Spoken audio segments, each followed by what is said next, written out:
New Vision Channel presents The Subtle Art of Not Giving a Fuck by Mark Manson. Introduction.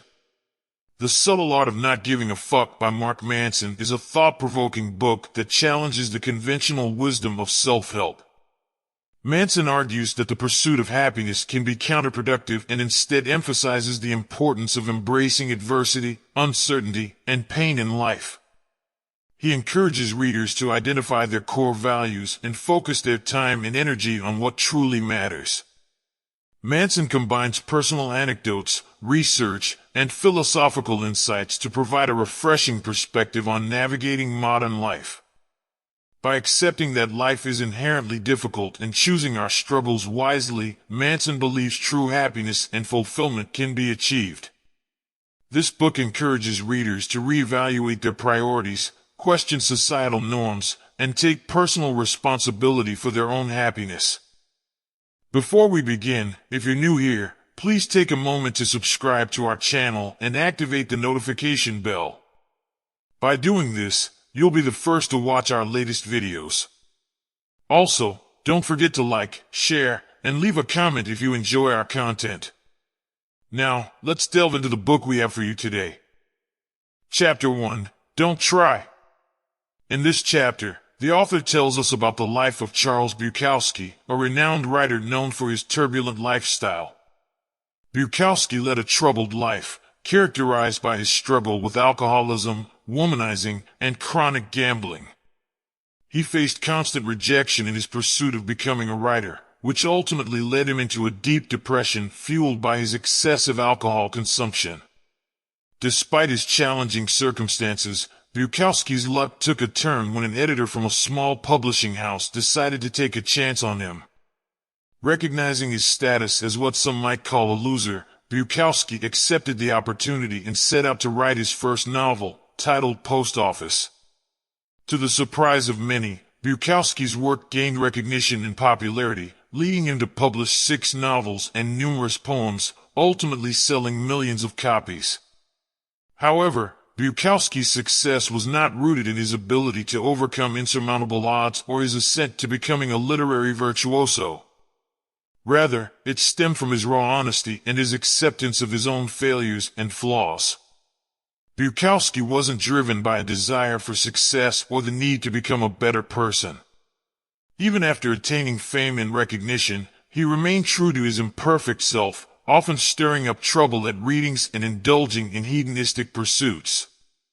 In essence, Bukowski's success exemplifies that success and self-improvement are 2 distinct concepts. In contemporary culture, there is an obsession with unrealistic expectations and the relentless pursuit of happiness and perfection. Conventional self-help advice often fixates on highlighting individual deficiencies and failures, emphasizing what people lack. This constant focus on the positive aspects of life can inadvertently remind individuals of what they are not, perpetuating a sense of inadequacy and discontentment. The key to living a fulfilling life, according to Bukowski, lies in giving fewer fucks and redirecting attention to what is truly authentic, immediate, and essential. Our society bombards us with messages that encourage us to care about material possessions and superficial achievements. However, Bukowski suggests that placing excessive importance on these external markers of success can be detrimental to our mental well-being. Genuine fulfillment comes from focusing on what genuinely matters to us as individuals. It involves prioritizing relationships, experiences, and endeavors that align with our core values and bring us a sense of purpose and meaning. By directing our attention towards these meaningful aspects of life and letting go of societal expectations and unnecessary concerns, we can find a path to true contentment and happiness. So, in a nutshell, the message from Bukowski's experiences and insights is that success and self-improvement should not be confused. It's essential to embrace our flaws, be honest with ourselves, and focus on what truly matters to lead a fulfilling life. The feedback loop from hell. The author delves into the concept of the feedback loop from hell, which refers to a recurring pattern of negative thoughts and emotions that can engulf individuals, leading to stress, anxiety, and self-loathing. In today's society, there is a prevalent tendency to view negative experiences as unacceptable, particularly when we compare our lives to the seemingly perfect ones portrayed on social media.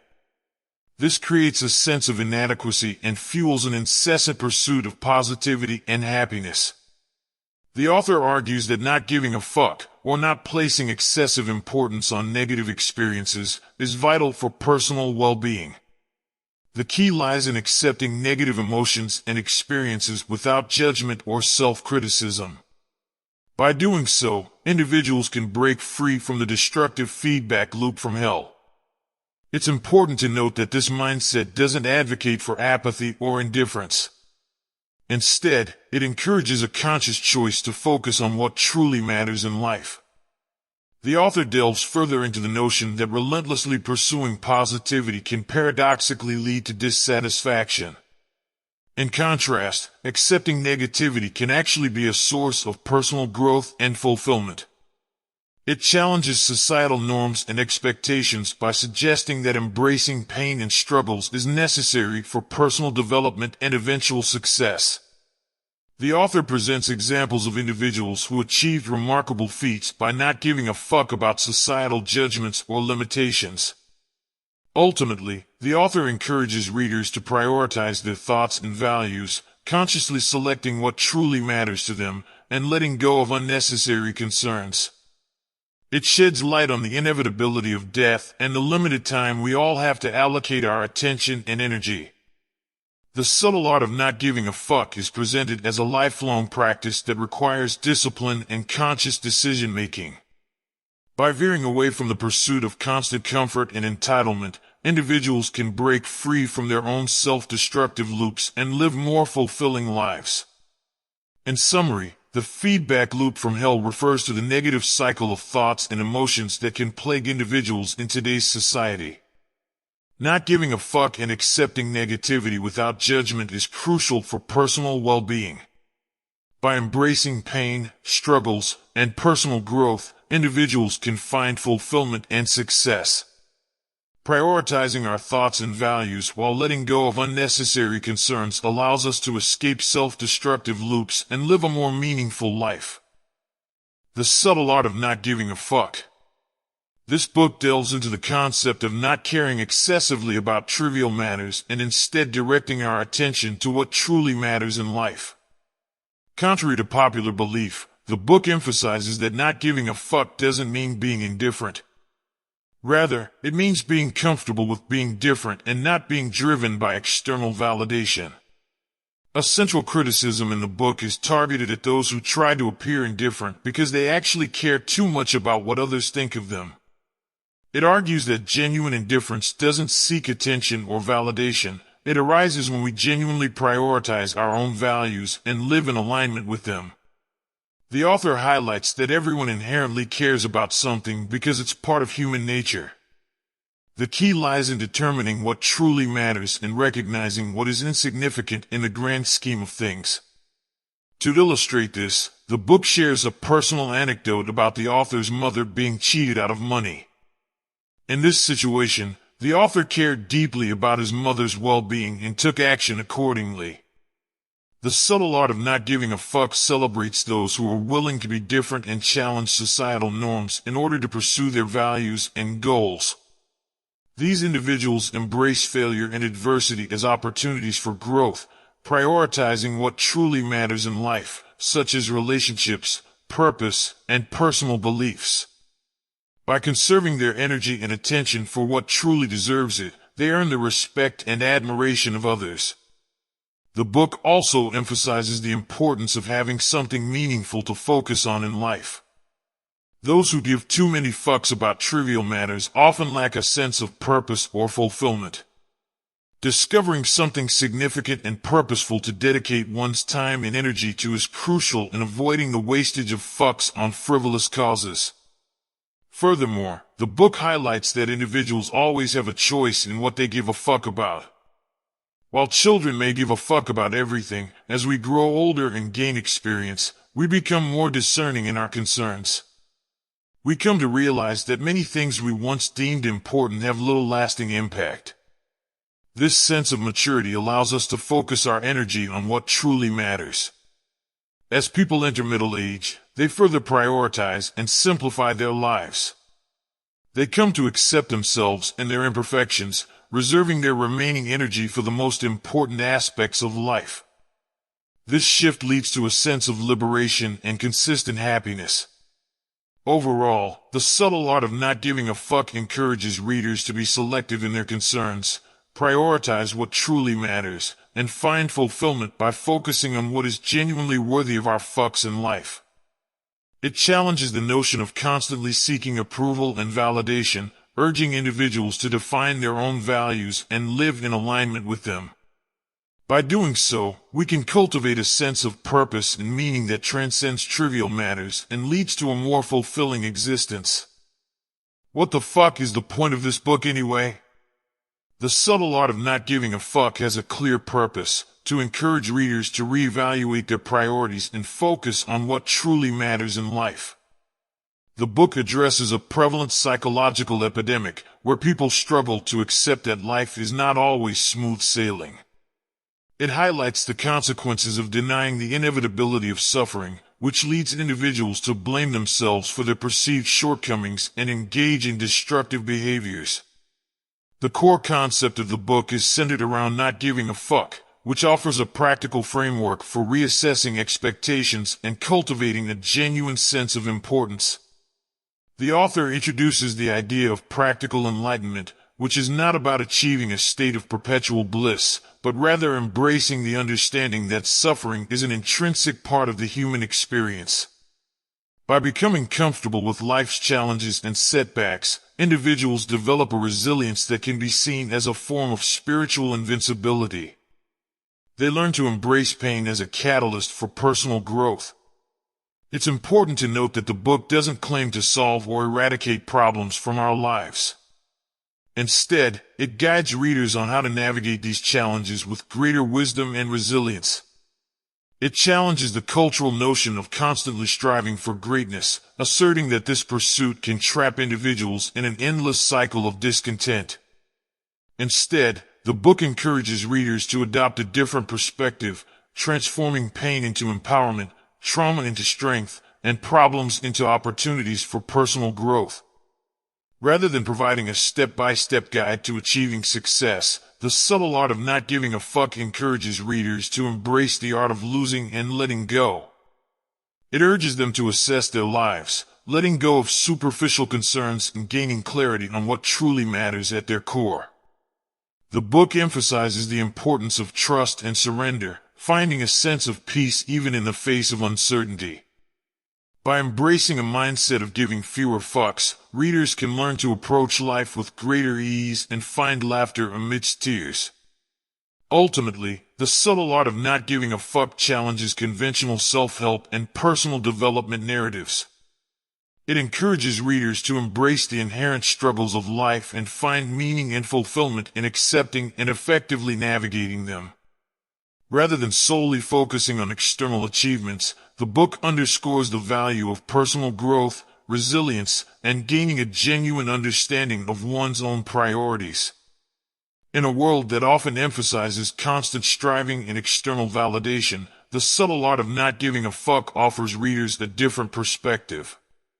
It provides insights to help individuals reassess their values, prioritize what truly matters, and find fulfillment by embracing life's challenges rather than fighting against them. By adopting the principles outlined in the book, readers can cultivate a sense of resilience and authenticity as they navigate the complexities of their own lives. Chapter 2. Happiness is a problem. In this chapter, the author delves into the concept of happiness and its relationship to suffering. It opens with a captivating story about a prince who lived within the confines of a luxurious palace, shielded from the realities and hardships of the outside world. Despite the opulence surrounding him, the prince felt an underlying emptiness and discontentment with his life.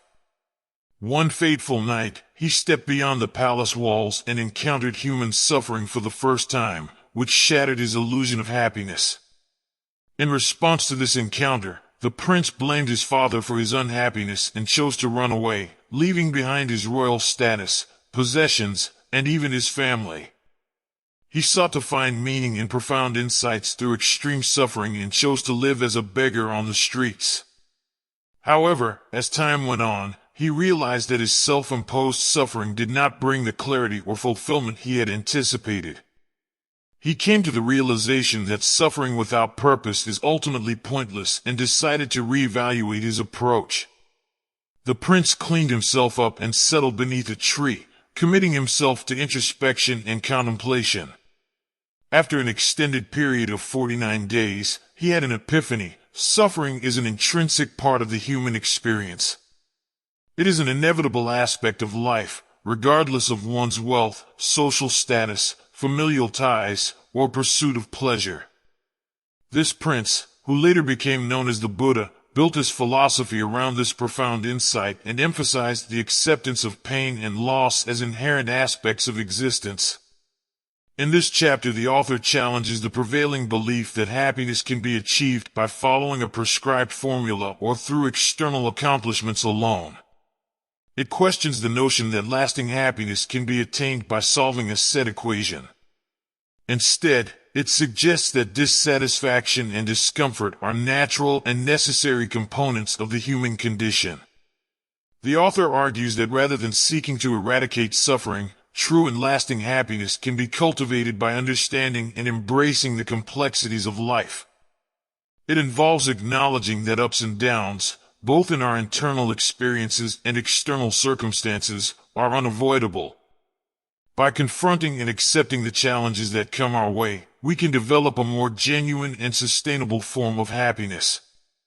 The author then transitions to a biological perspective, using pandas as an example to support the author's argument. It highlights that happiness is not a static state, but rather a dynamic and evolving process influenced by various factors. Pandas, despite living in environments designed to cater to their every need, still display signs of unhappiness and dissatisfaction. This serves as a reminder that external comfort and material abundance do not guarantee happiness. It is essential to recognize that happiness is not a destination to be reached, but an ongoing journey that requires embracing both the ups and downs. In Chapter 2, author challenges the simplistic understanding of happiness and invites readers to embrace the inherent challenges of life. It demonstrates that lasting happiness does not come from superficial pleasures or the absence of suffering, but from a deeper understanding and acceptance of the complexities life presents. By reframing our perspective and navigating the inevitable highs and lows, we can cultivate a more authentic and fulfilling sense of happiness. The Misadventures of Disappointment Panda. The Misadventures of Disappointment Panda introduces a fascinating concept where a superhero named Disappointment Panda emerges. This whimsical character possesses the unique ability to deliver harsh truths that people often need to hear but may not want to accept. He becomes a symbol of truth and self-reflection, going door to door to offer unsolicited advice and uncomfortable realities. The author argues that the pursuit of happiness often entails confronting unpleasant truths. It suggests that suffering, dissatisfaction, and insecurity are ingrained in human biology to inspire change and innovation. These negative emotions drive individuals to strive, work hard, and overcome challenges. It explains that pain, whether physical or psychological, serves a purpose in guiding behavior and imparting valuable life lessons. Just as the pain from stubbing a toe reminds individuals to be more cautious, psychological pain resulting from experiences like heartbreak can facilitate personal growth and learning. Moreover, the author criticizes a society that actively seeks to shield itself from discomfort. It posits that this avoidance creates a disconnection from the realities of the world.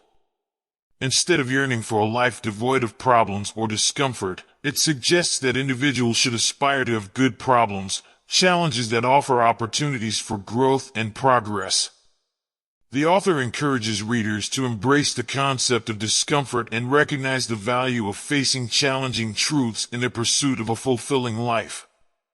It challenges the prevailing societal norms that promote a constant search for comfort and convenience. By confronting uncomfortable realities, individuals gain a deeper understanding of themselves and the world around them. The story of Disappointment Panda concludes with the enigmatic character sharing his wisdom and departing, leaving the reader with a sense of introspection. It prompts individuals to ponder the importance of accepting discomfort and confronting difficult truths, ultimately highlighting the value of personal growth and self-awareness on the path to a meaningful and fulfilling life. The Misadventures of Disappointment Panda serves as a reminder that happiness and personal development often require individuals to confront discomfort, acknowledge life's challenges, and embrace difficult truths. By doing so, one can cultivate a deeper understanding of oneself and the world, leading to a more profound and fulfilling existence. Happiness comes from solving problems. The author delves into the concept that genuine happiness stems from actively engaging in problem-solving rather than avoiding or denying problems altogether. It puts forth the idea that problems are an inherent part of life and that they never truly vanish, they merely transform or evolve into new forms. The essence of happiness lies in the process of tackling and resolving problems, rather than in a state of problem-free existence. Happiness is not a passive state that can be acquired effortlessly or found in external sources like material possessions, jobs, or relationships. Happiness is an ongoing and continuous effort that demands taking action and actively confronting the challenges that life presents.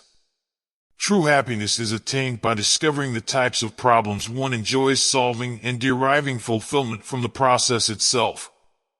The author identifies two self-imposed obstacles that hinder individuals from experiencing happiness.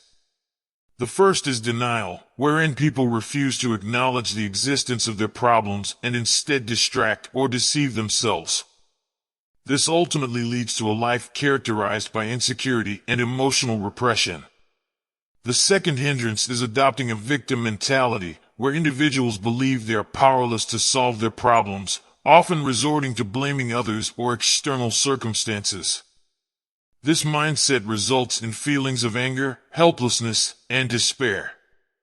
Furthermore, the author explains that people tend to gravitate toward denial and blame because these responses offer temporary relief and an illusion of escape from their problems. However, such coping mechanisms are superficial and unproductive in the long run.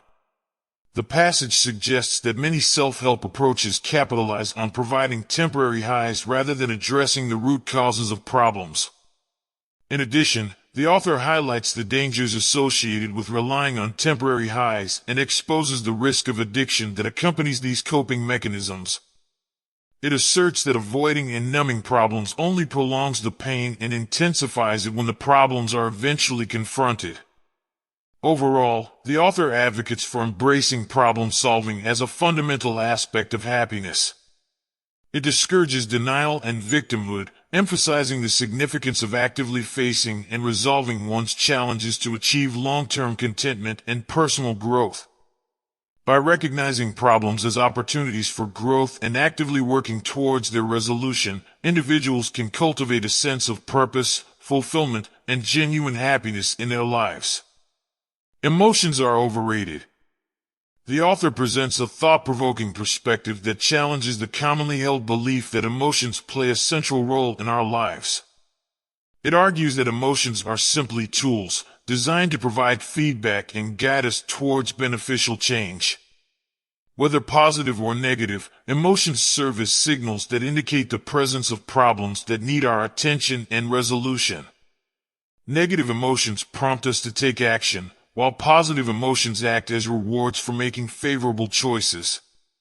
However, it is important to note that emotions are transient, as new problems inevitably emerge. The author emphasizes the need to approach emotions with a critical mindset, rather than blindly trusting or relying on them as absolute guides for decision-making. Just because something feels good does not necessarily mean it is inherently good for us, and vice versa. Emotions are suggestions presented by our neurobiology, but it is crucial to question and examine them critically before making decisions. Two extremes of dealing with emotions are highlighted in the passage. On one extreme, repressing negative emotions leads to a denial of the valuable feedback they provide, which can hinder problem-solving and overall happiness. On the other extreme, over-identifying with emotions and making decisions solely based on emotional intuition, without considering rational thinking, can be problematic. The passage draws a comparison to 3-year-old children and dogs, who primarily base their lives on emotions and lack the ability to make sound judgments. The author also argues against an obsession with happiness, as it is portrayed as a fleeting state. Our biology is wired to constantly desire more, leading to an ongoing pursuit of temporary pleasures and material possessions. This pursuit of happiness can ultimately leave us feeling inadequate and unsatisfied. The concept of the hedonic treadmill is introduced, suggesting that despite our efforts to change our life circumstances, we often do not experience lasting differences in our overall well-being. Moreover, the author acknowledges the inherent trade-offs that come with pursuing happiness. The things that bring us joy also bring challenges and negative experiences. For example, the person we marry becomes someone we occasionally argue with, the house we purchase requires ongoing repairs, and the dream job we obtain may bring along stress and pressure. This highlights the intertwined nature of positive and negative experiences and the cyclicality of our problems. In conclusion, the author challenges the notion that emotions hold ultimate importance in our lives. It suggests that seeking permanent and ultimate happiness is an unrealistic endeavor. Instead, it encourages recognizing emotions as feedback mechanisms and advocates for a balanced approach that combines reasoning and critical thinking to effectively navigate life's challenges. By acknowledging the transient nature of emotions and employing rationality alongside those emotions, individuals can make more informed decisions and cultivate a more holistic understanding of their experiences. Choose your struggle. The author challenges the widely held desire for a carefree and effortless life, filled with constant happiness, success, and fulfillment. Instead, it proposes a different approach by suggesting that individuals should consider what pain or struggle they are willing to endure to achieve their desired outcomes. The author argues that the willingness to embrace and manage the challenges and difficulties inherent in pursuing one's goals and aspirations is a significant determinant of life outcomes. Various examples of common aspirations are highlighted, such as career success, satisfying relationships, physical fitness, or entrepreneurship. While many people desire these accomplishments, only a few are genuinely willing to face the associated hardships and sacrifices required to attain them. The author asserts that true happiness and fulfillment arise from actively engaging with and accepting the negative experiences that accompany these pursuits, rather than avoiding or seeking escape from them. The author emphasizes that great achievements and meaningful experiences demand effort, dedication, and perseverance. It rejects the notion of a pain-free life as unrealistic and argues that pure pleasure alone does not lead to lasting happiness. Instead, the willingness to endure and conquer challenges is deemed essential for personal growth and success. The author contends that the process of striving and struggling is what shapes individuals, defining their identity, and ultimately propelling them closer to their goals.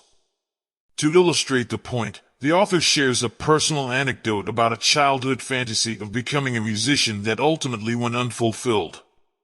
Through reflection, they realized that they were more infatuated with the idea of success and the image of themselves on stage than with the actual process of practicing and overcoming obstacles. It becomes evident to them that their lack of genuine passion for the struggle itself contributed to their failure in pursuing their dream. Moreover, the author challenges cultural narratives that equate giving up on a dream with failure or weakness. Instead, it suggests that individuals may simply discover that their desired outcome does not align with the necessary struggle. The passage emphasizes that one's willingness to endure and embrace the challenges inherent in their pursuits is a key determinant of both success and personal fulfillment.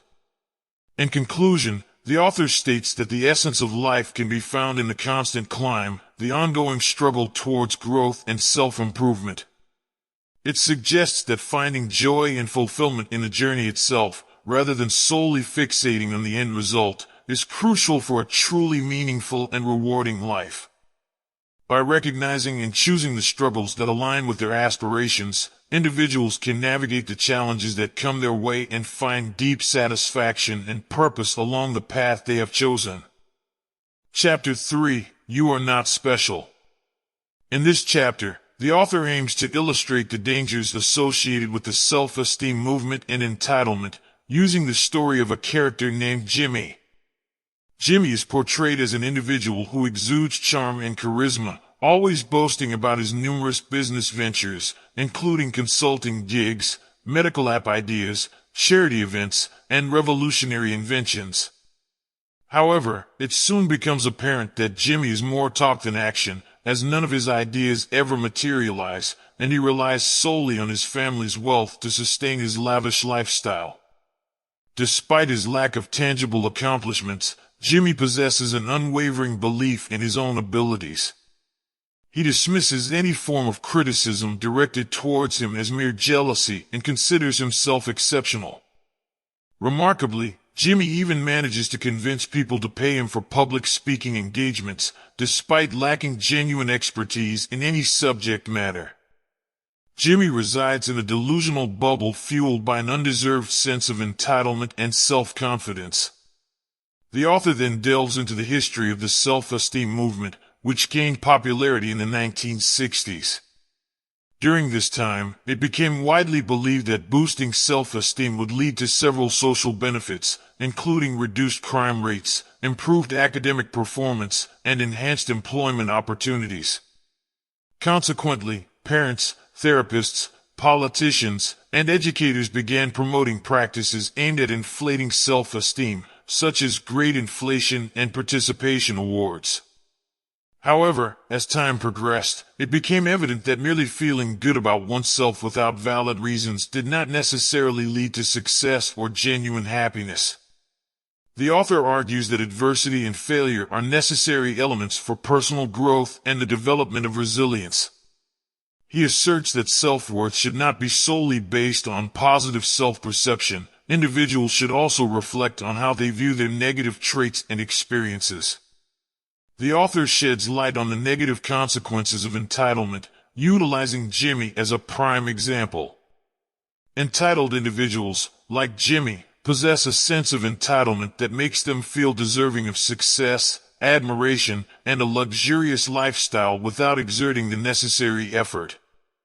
They become consumed with their own self-image, constantly seeking validation and admiration from others. This self-centeredness hinders them from considering the needs and emotions of those around them. Furthermore, entitlement creates a narcissistic bubble wherein entitled individuals distort reality to uphold their inflated sense of self-importance. They interpret events through the lens of affirmations or threats to their greatness, often blaming jealousy or external factors for any setbacks they encounter. This mindset prevents them from acknowledging their flaws and taking responsibility for their actions. Consequently, they are unable to make meaningful changes and improve their lives. The chapter concludes by asserting that entitlement is a failed strategy, providing nothing more than a temporary high that does not result in genuine happiness. True self-worth lies in acknowledging both the positive and negative aspects of oneself, and actively working towards personal growth and improvement. Entitled individuals who refuse to confront their problems are ultimately weak and will eventually be forced to face the harsh realities they have been avoiding. In summary, this chapter serves to emphasize the perils of the self-esteem movement and entitlement, using Jimmy's story as an illustrative example. It underscores the significance of confronting adversity, acknowledging personal shortcomings, and taking purposeful action to foster personal growth and achieve genuine success. Things fall apart.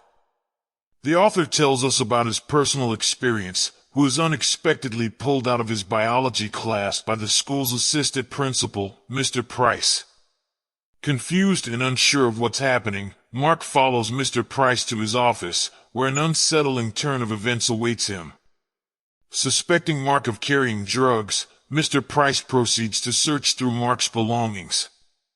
In the midst of the search, Mark denies the accusation, feeling nervous and lacking self-assurance.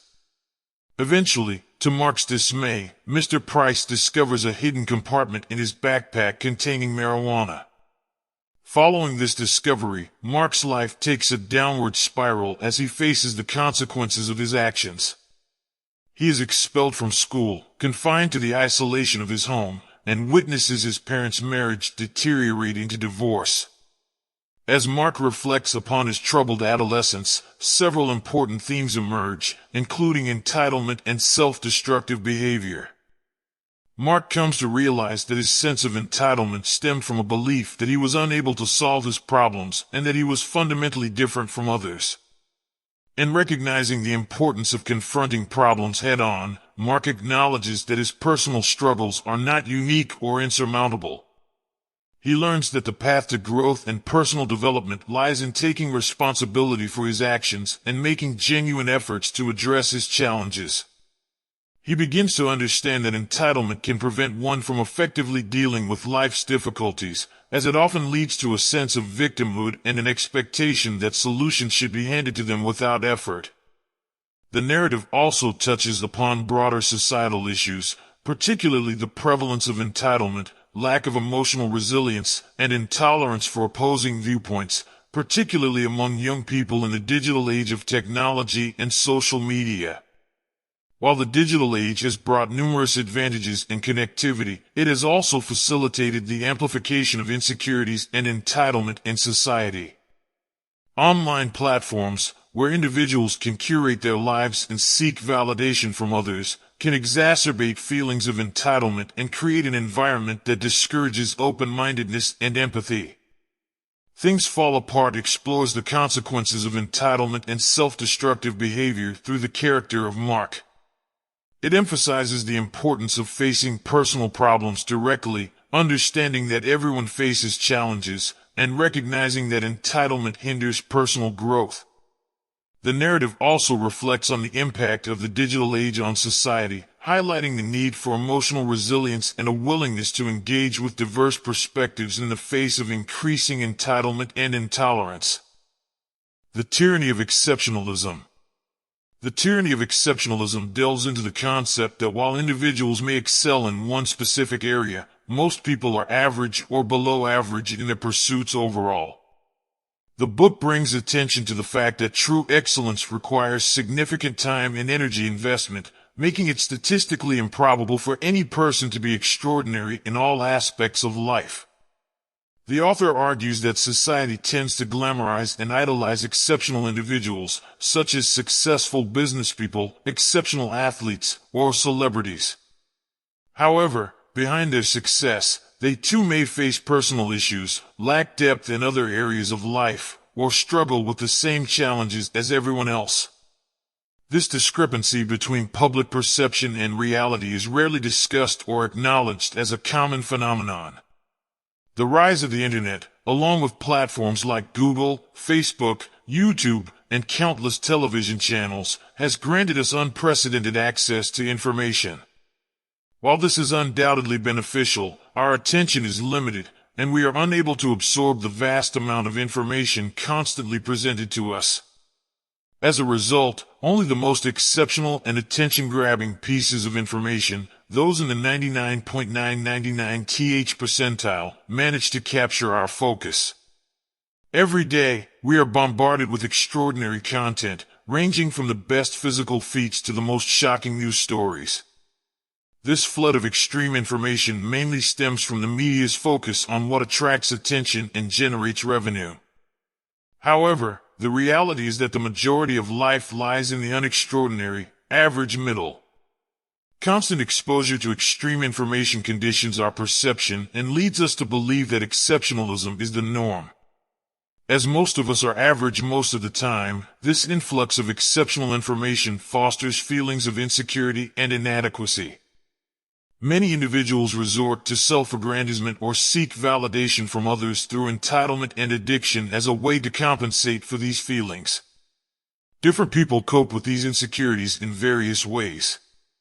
Some might engage in get-rich-quick schemes or pursue grand missions to save lives, while others channel their energy into academic achievements or seek external validation through awards.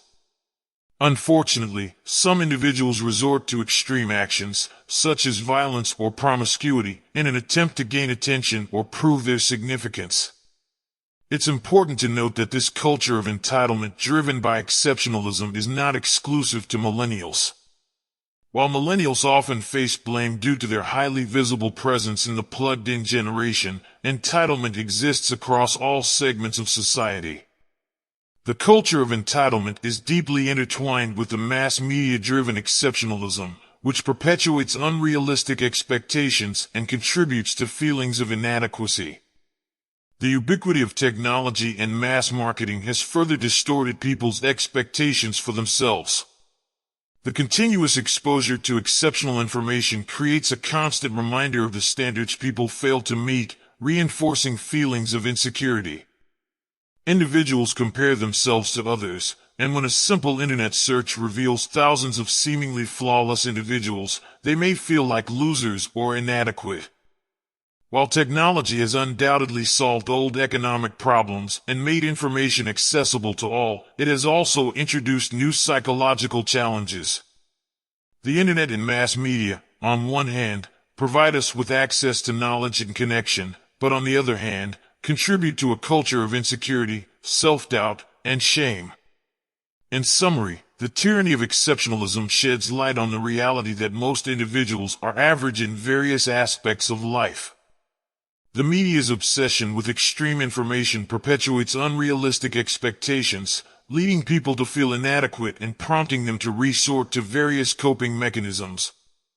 The book critically examines the impact of technology and mass media on our perceptions of ourselves and the psychological challenges they create.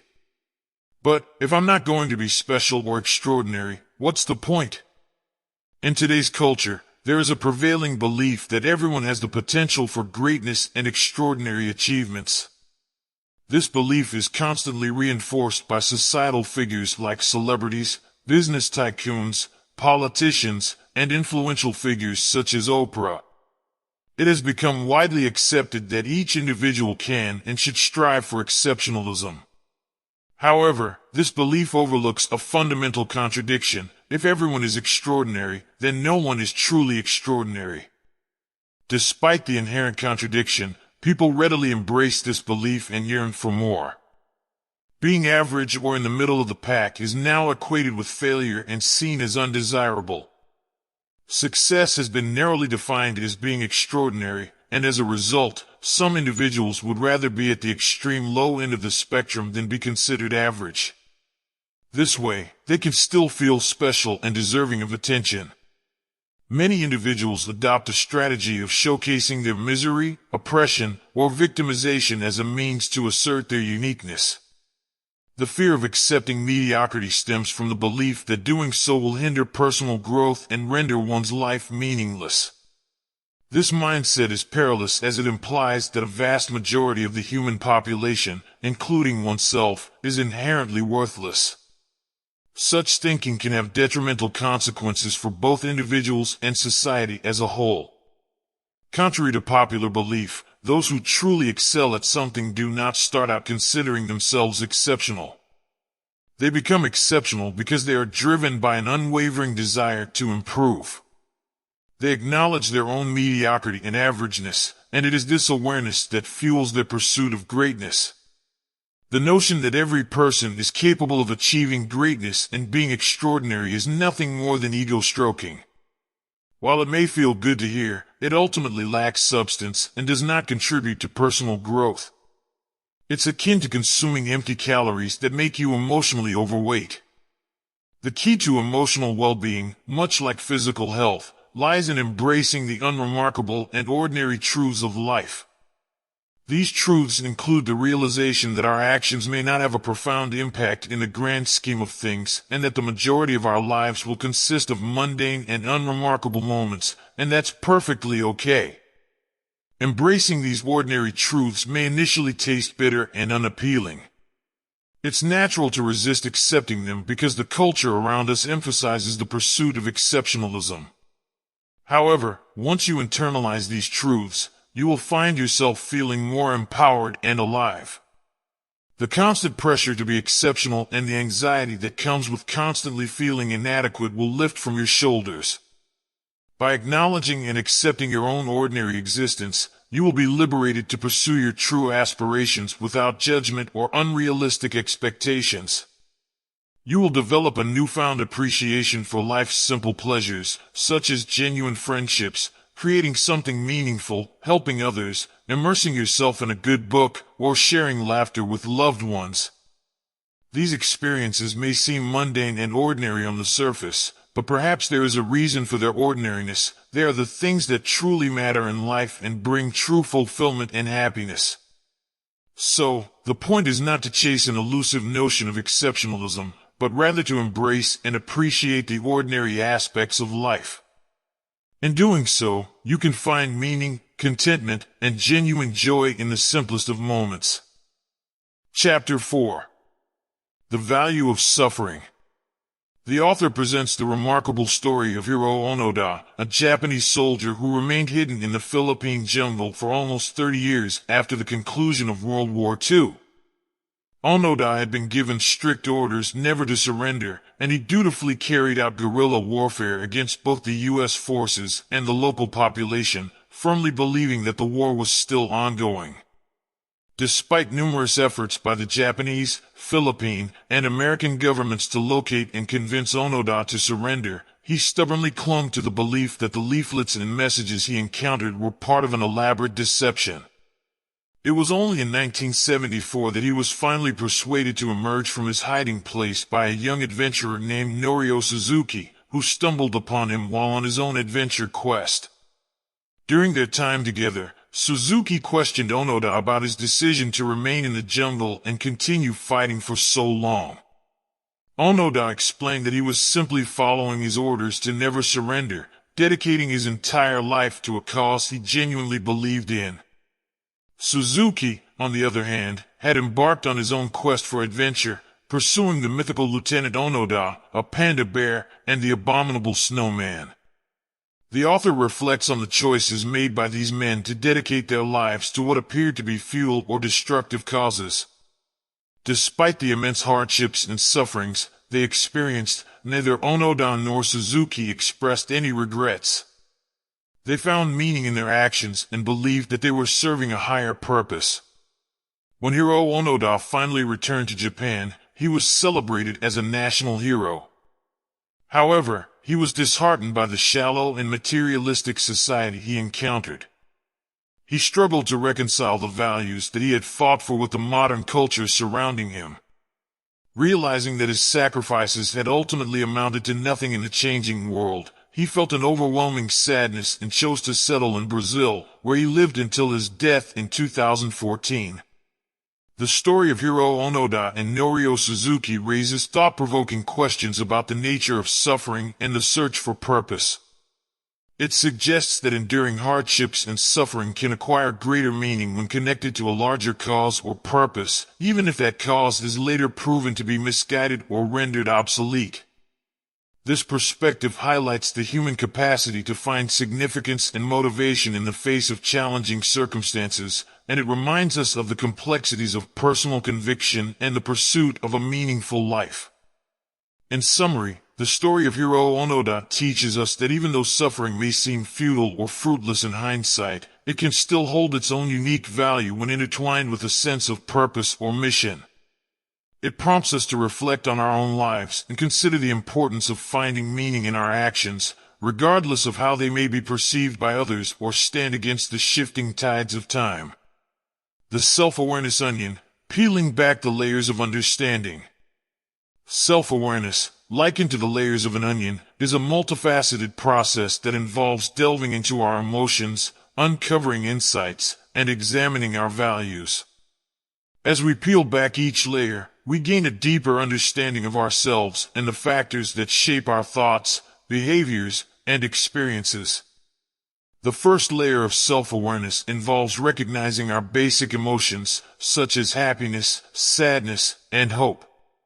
However, many people struggle with this level of self-awareness and may find it challenging to genuinely express and communicate their emotions. Society often encourages us to suppress or hide certain feelings, making it difficult to develop a true understanding of our emotional states. Moving to the second layer, we encounter the why questions that underlie our emotions. Exploring the reasons behind our emotional responses can be a challenging task and may require professional guidance or deep introspection. By delving into the root causes of our emotions, we gain insight into our past experiences, beliefs, and personal history. This understanding empowers us to take action and make positive changes in our lives, addressing the underlying issues that contribute to our emotional landscape. However, the journey of self-awareness doesn't stop there. The third and deepest layer involves identifying our personal values. Our values serve as guiding principles that shape our perspectives, decisions, and sense of fulfillment. It requires ongoing questioning, introspection, and effort to uncover and refine our values. Our values determine how we define success or failure, how we interact with others, and how we navigate the world around us. If our values are misaligned or misplaced, it can lead to dissatisfaction, discordance, and a lack of congruence between our thoughts, emotions, and actions. Unfortunately, many individuals struggle to accurately answer the why questions and navigate this deep layer of self-awareness. They may claim to value honesty and friendship, for example, but engage in dishonest behavior behind others' backs. When they feel lonely, they might blame external factors instead of examining their own contributions to the situation. Additionally, certain self-help approaches may provide quick fixes or band-aid solutions, neglecting the deeper exploration of values. To attain true self-awareness, we must engage in honest self-questioning, even when the answers are uncomfortable. By critically examining our perceptions, challenging our metrics of success and failure, and exploring alternative perspectives, we can gain a profound understanding of ourselves. For instance, let's consider a strained relationship between siblings. The metrics of success and failure are often influenced by societal expectations and comparisons.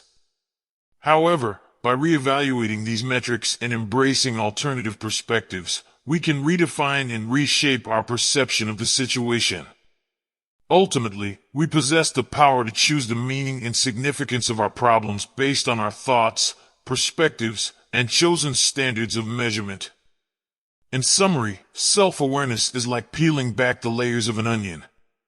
It encompasses recognizing our emotions, understanding their root causes, and exploring our values and metrics of success.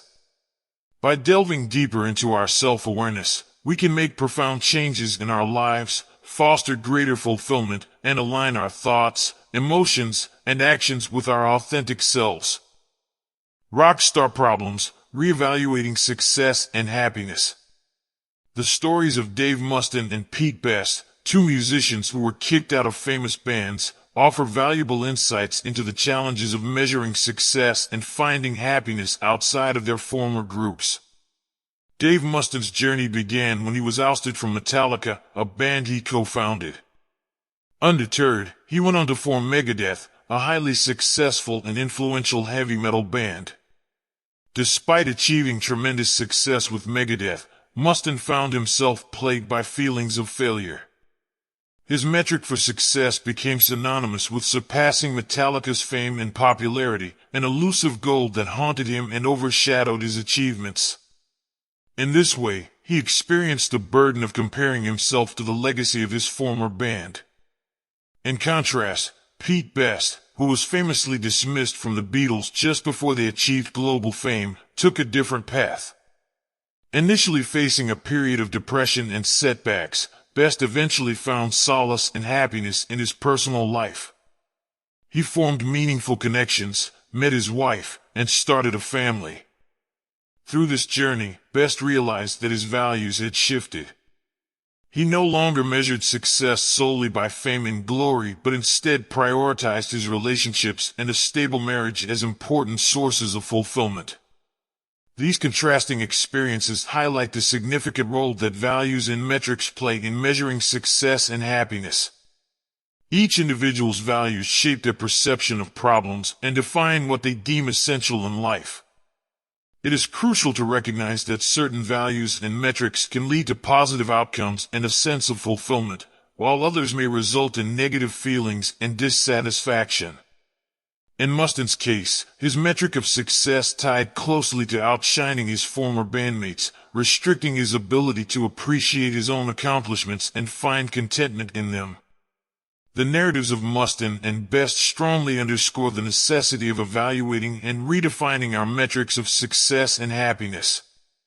By aligning our values with meaningful and personally significant goals, we can shift our perspective on problems and find greater fulfillment in life. It is vital to recognize that success and happiness are subjective concepts, and societal or external standards should not overshadow our own values and aspirations. Ultimately, the stories of Mustin and Best remind us that measuring success solely by external factors such as fame and popularity can lead to dissatisfaction and self-doubt. Instead, by embracing our personal values, nurturing meaningful connections, and finding purpose in our own lives, we can redefine our metrics of success and happiness. By doing so, we open ourselves up to a more profound sense of fulfillment and contentment, independent of comparisons with others or past achievements. Shitty values and their pitfalls. It is important to recognize that there are certain values that, if prioritized wrongly or excessively, can lead to significant problems in one's life. Let's delve deeper into some of these common values and their associated pitfalls. 1. Pleasure. While experiencing pleasure is undoubtedly enjoyable, it becomes problematic when it becomes the sole driving force in one's life. If pleasure is pursued without moderation or consideration of its long-term consequences, it can lead to detrimental outcomes. For instance, individuals who prioritize immediate gratification through drugs or other addictive behaviors often find themselves trapped in a cycle of dependency and negative consequences. Relying solely on pleasure as a metric for happiness can be misleading. Research suggests that people who solely pursue superficial pleasures tend to experience higher levels of anxiety, emotional instability, and depression.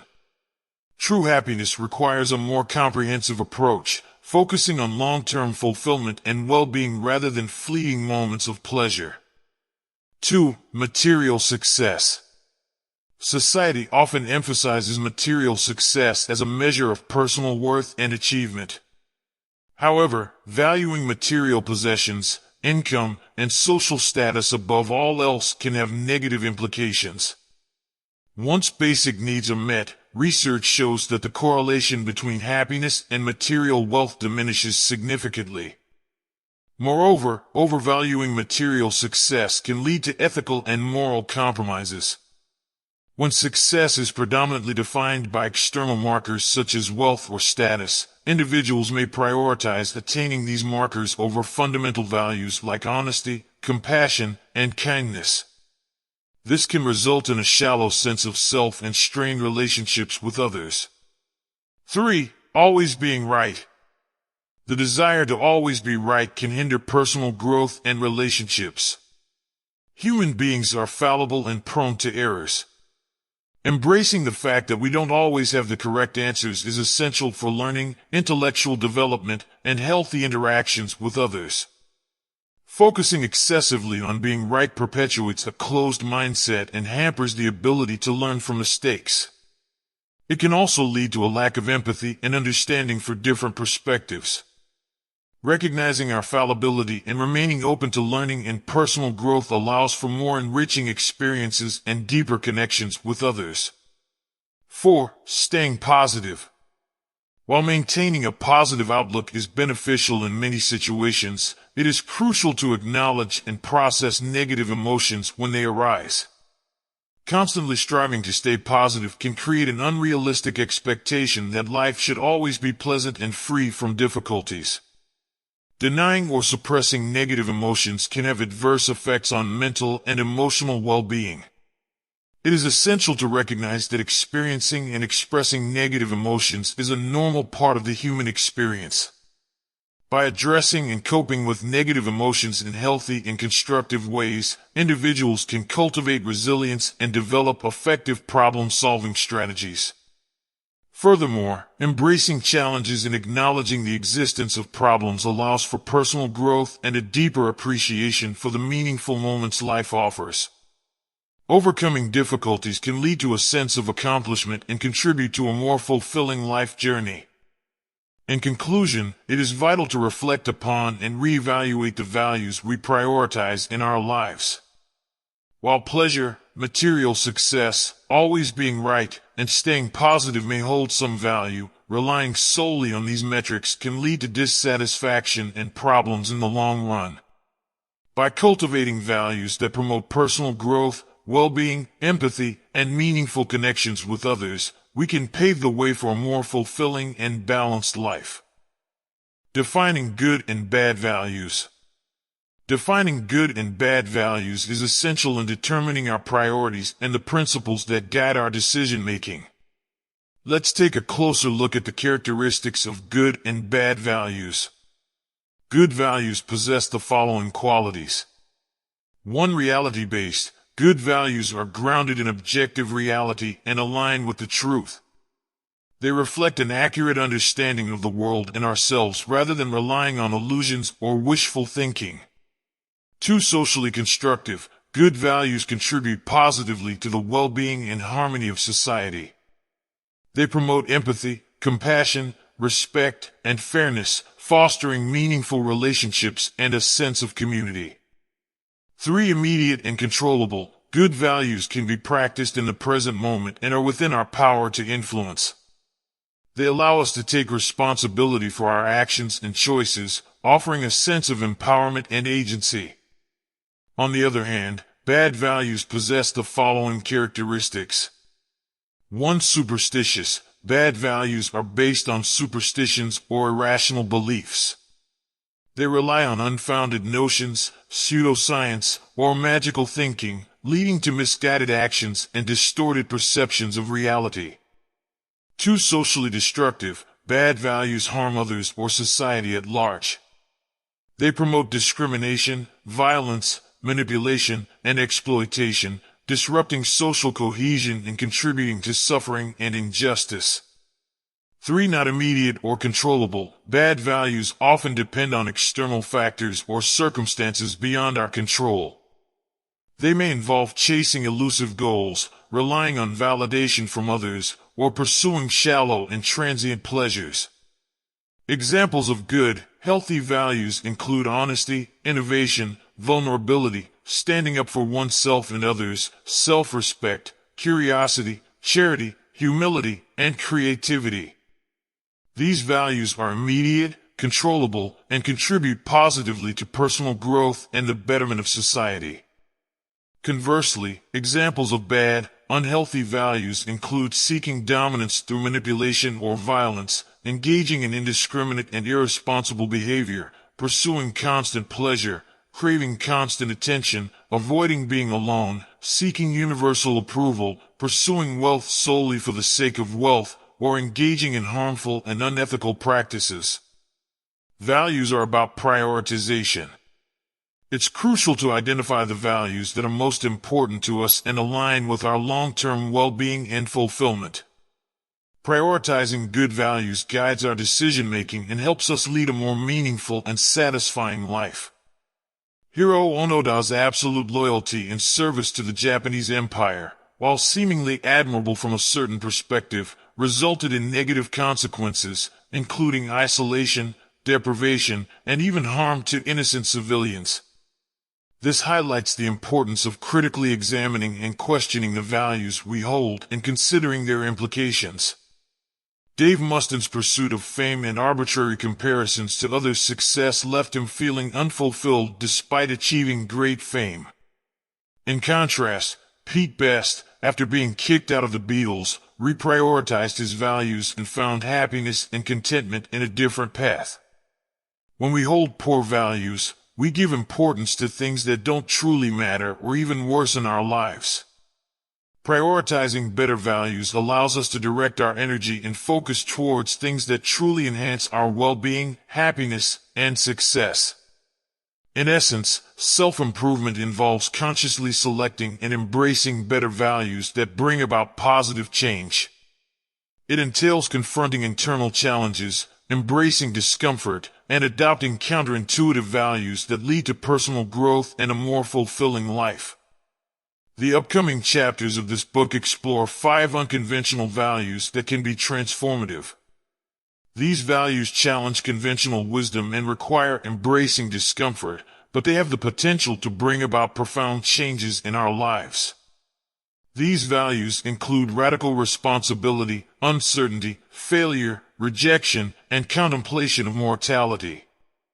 By adopting these values, we can gain new perspectives, deepen our understanding, and ultimately lead more meaningful and fulfilling lives. Chapter 5. You are always choosing. Chapter 5 explores the concept of choice and how it shapes our experiences and perception of events. The author presents 2 contrasting scenarios to illustrate this point. In the first scenario, imagine being threatened at gunpoint and forced to run a marathon within a specific time frame, with the lives of yourself and your loved ones hanging in the balance.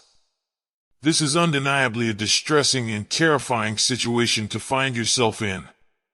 The author emphasizes the lack of choice and personal agency in this circumstance, highlighting the extreme pressure and fear that would accompany such a scenario. Now, let's consider the second scenario. In this case, you willingly and enthusiastically choose to take on the challenge of running a marathon. You invest in quality running gear, dedicate months to rigorous training, and ultimately complete the race. Moreover, you have the support and encouragement of your closest family and friends who cheer you on as you cross the finish line. This moment of achievement becomes one of the proudest and most significant milestones in your life. Interestingly, the physical elements of both scenarios, the distance covered, the act of running, and the physical discomfort experienced, are identical. What differs is the sense of choice and personal responsibility. In the second scenario, where you embrace the challenge willingly and invest effort in preparation, the outcome becomes a source of glory and holds immense personal significance. On the other hand, when a challenge is forced upon you without your consent, it becomes a source of fear, pain, and frustration. The message conveyed in this chapter is that even in challenging situations, we always have the power to choose how we respond and engage with the circumstances. Our perspective on events and the meaning we derive from them are influenced by the choices we make. Choosing to approach challenges with a sense of ownership and personal responsibility empowers us to transform difficult situations into opportunities for growth and accomplishment. By actively deciding to face challenges, commit to preparation, and take control of our actions, we can shape our experiences and create meaningful outcomes. The chapter serves as a reminder that while we may not always have control over the external circumstances we face, we always have control over how we choose to respond and the attitude we adopt. By embracing this understanding, we can cultivate resilience, agency, and a sense of purpose in navigating life's challenges. Ultimately, the choice is ours, and through conscious decision-making and taking responsibility for our actions, we can shape our experiences and create a life filled with achievements, growth, and fulfillment. The choice.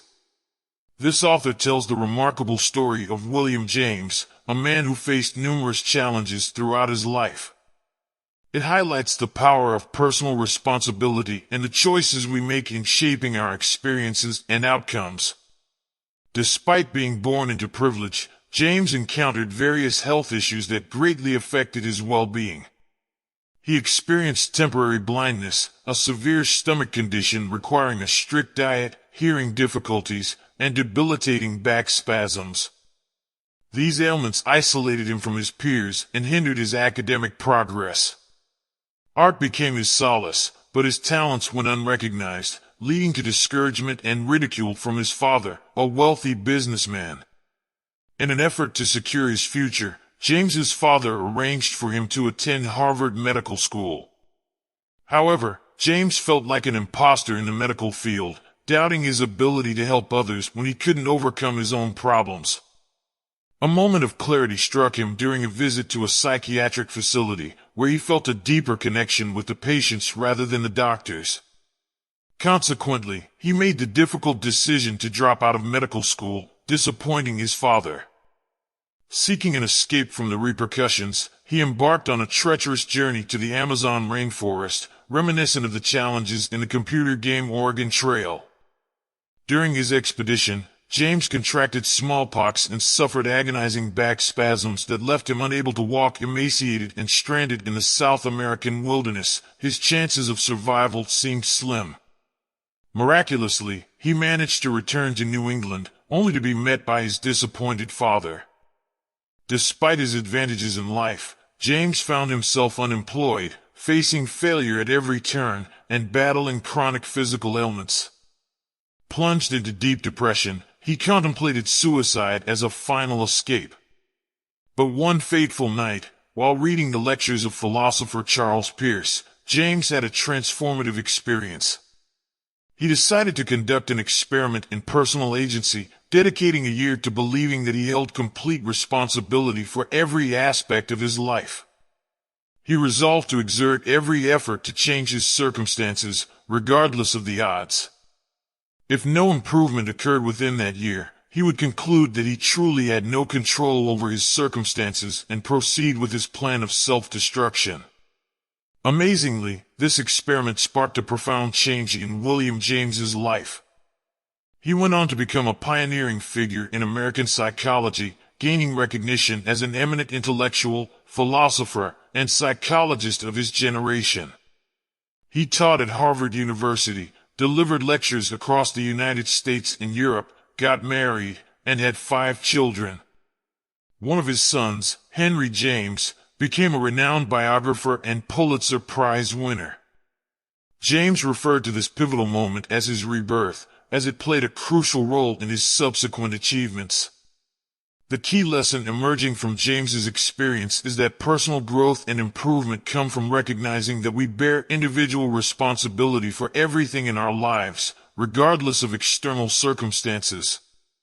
While we may not always have control over what happens to us, we have the power to interpret and respond to these events.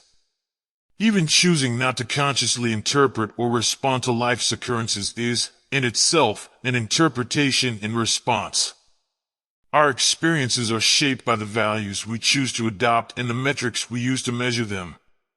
The same event can be seen as positive or negative based on the metric we apply.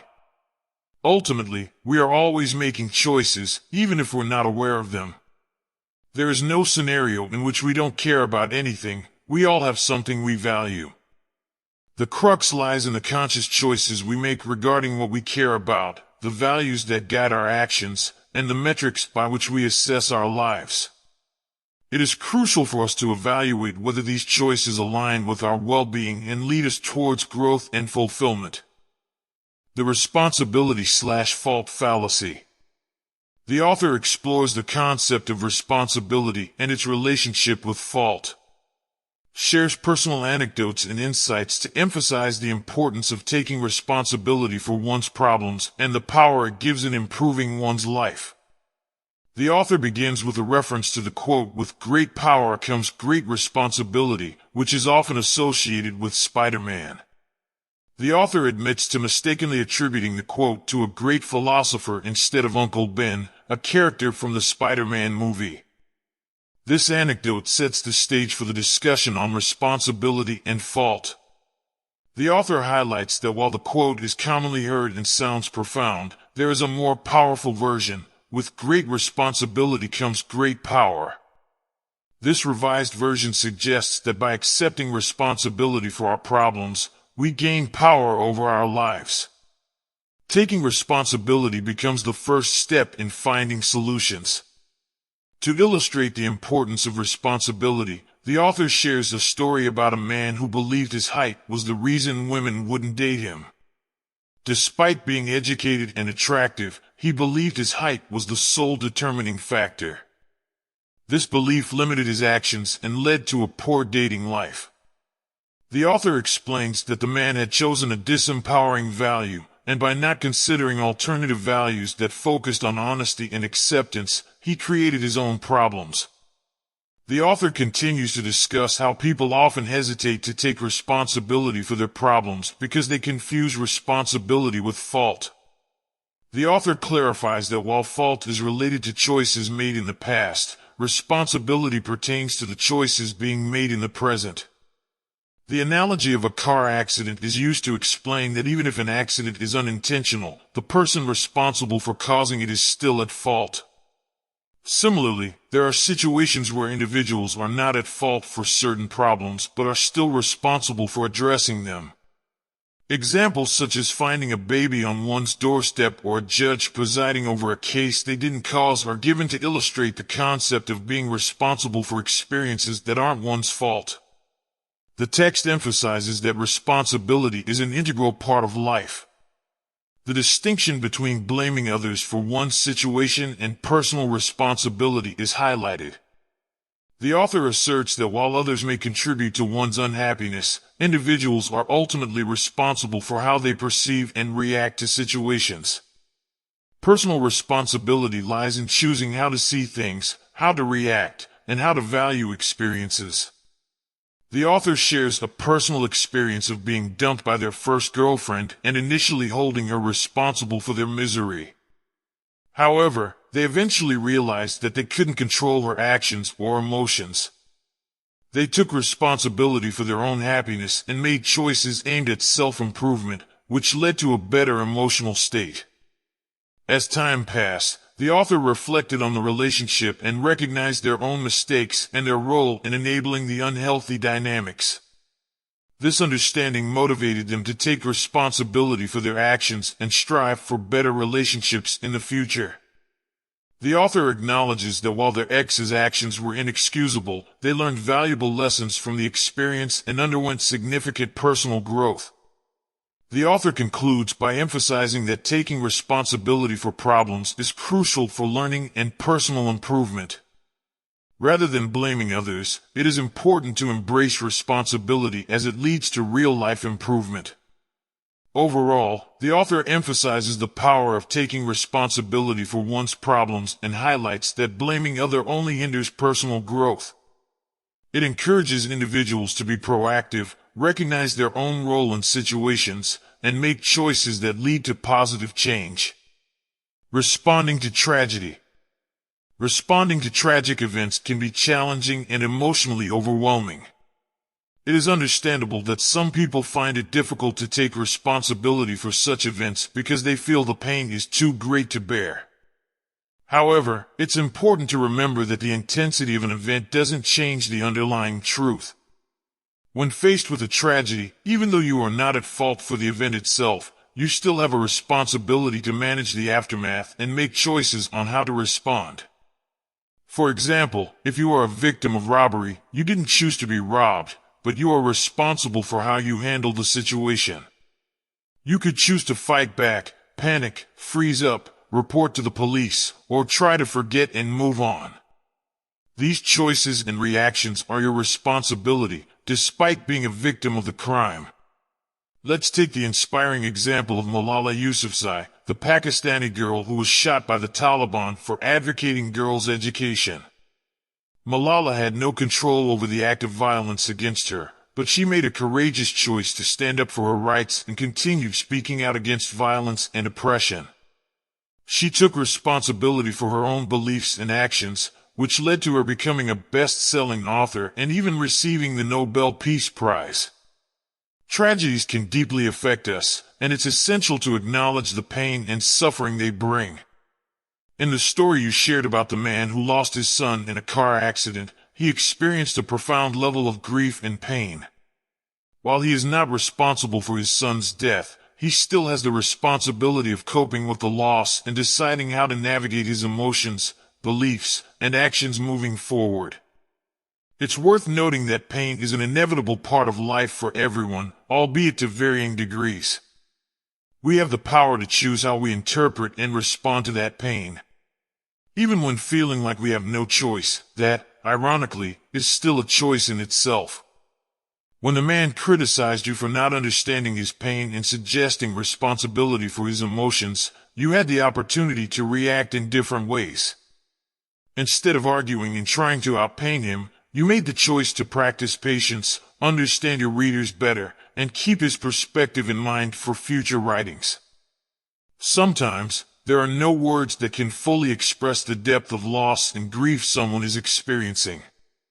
In such cases, offering condolences and expressing empathy, like you did, can be the most appropriate response. It's important to remember that while we may not always choose the circumstances that befall us, we do have the power to choose our response and the problems we focus on. By taking responsibility for our own emotions, beliefs, and actions, we can actively work towards growth, resilience, and finding better solutions. Overall, responding to tragedy requires empathy, understanding, and the recognition that despite the pain, we still have choices in how we navigate through difficult circumstances. Genetics and the hand we're dealt. When it comes to conditions like obsessive-compulsive disorder, OCD, genetics and neurological factors play a significant role. While these disorders cannot be cured, they can be managed. The management of such disorders often revolves around recognizing and accepting the imperfections and irrationality of one's compulsive behavior. The teenagers in the documentary faced various OCD-related challenges such as tapping surfaces, equalizing behaviors, and germophobia. The psychiatrists guiding them taught them to accept that their disorder-driven values were irrational and not truly representative of their own desires. They encouraged the teenagers to focus on new values that were more important to them, such as social interaction, regaining control over their thoughts and feelings, or being able to leave the house without distress. Through intensive desensitization exercises, the teenagers challenged their OCD values and confronted their fears head-on. They experienced panic attacks, shed tears, and faced their anxieties. But as they progressed, they were able to overcome their compulsions to a certain extent. The author then delves into the analogy of life as a game of poker. In poker, luck plays a role, but the choices a player makes during the game ultimately determine the outcome. Similarly, in life, everyone is dealt a hand, some with better cards than others. While it's tempting to focus on the cards we've been dealt and feel disadvantaged, the real game lies in the choices we make, the risks we take, and the consequences we accept. It's important to acknowledge that some individuals face psychological or genetic deficiencies that can profoundly impact their lives. However, this does not absolve them of responsibility. Just as a person who is short is not to blame for their height, people with neurological or genetic challenges are not to blame for their conditions. Yet, they are still responsible for how they choose to address those challenges. They can seek treatment, undergo therapy, or make decisions that best align with their circumstances. The author acknowledges that many people face various hardships, including psychiatric disorders, depression, abuse, tragedy, or serious health issues. No one escapes life unscathed. While some may face more severe problems than others, this doesn't alter the fundamental truth of individual responsibility. Regardless of their circumstances, individuals bear the responsibility to move forward, make choices that align with their best interests, and strive to make the most out of their lives. Ultimately, taking responsibility for one's own life and choices, despite the challenges, is emphasized. It is recognizing that while circumstances may be difficult or unfair, individuals have the power to make decisions that can lead to growth, healing, and resilience. Victimhood chic. The author discusses the concept of victimhood chic, where individuals seek to alleviate responsibility for their problems by blaming others. This behavior gives them a temporary sense of moral righteousness and attention. The rise of the internet and social media has made it easier for people to publicly blame and shame others for even the smallest infractions. This blame game is seen as cool and garners attention and sympathy, fueling the feeling of victimization. Victimhood chic is prevalent across different demographics and political ideologies. Everyone feels unfairly victimized and seeks attention and outrage for even minor issues. The current media environment encourages and perpetuates this behavior as it generates engagement and profits. This phenomenon, known as outrage porn, distracts from real societal problems and exacerbates political polarization. The biggest problem with victimhood chic is that it diverts attention away from genuine victims. Constantly proclaiming victimhood over trivial matters diminishes the visibility of those who truly suffer. People become addicted to feeling offended because it gives them a temporary high and a sense of moral superiority. However, this addiction is detrimental as it consumes individuals from within. Living in a democracy and free society means being exposed to different views and people we may not like. It is the price we pay for freedom, and it's important not to forget that. Instead of engaging in constant outrage, the text suggests picking battles carefully, empathizing with those we disagree with, approaching news and media with skepticism, and avoiding painting all dissenting voices with a broad brush. It calls for prioritizing values such as honesty, transparency, and embracing doubt over the desire to be right, feel good, or seek revenge. The text concludes by emphasizing that nurturing democratic values is essential for the stability of political systems in the future. Despite the challenges posed by the constant noise of the interconnected world, individuals must accept the responsibility. There is no how. The author acknowledges that some people may understand the need to change their values and take responsibility for their lives, but struggle with the question of how to do it. The author responds with a Yoda-esque statement, emphasizing that there is no set formula or specific method for change. It ultimately boils down to the individual's choices and the decision to give a fuck about different things. The process of change is described as simple but not easy. It can be challenging because it may involve feeling like a loser, a fraud, or a dumbass initially. It can also lead to nervousness and even frustrations with those around you as you shift your values and priorities. 3 main side effects of changing values are discussed.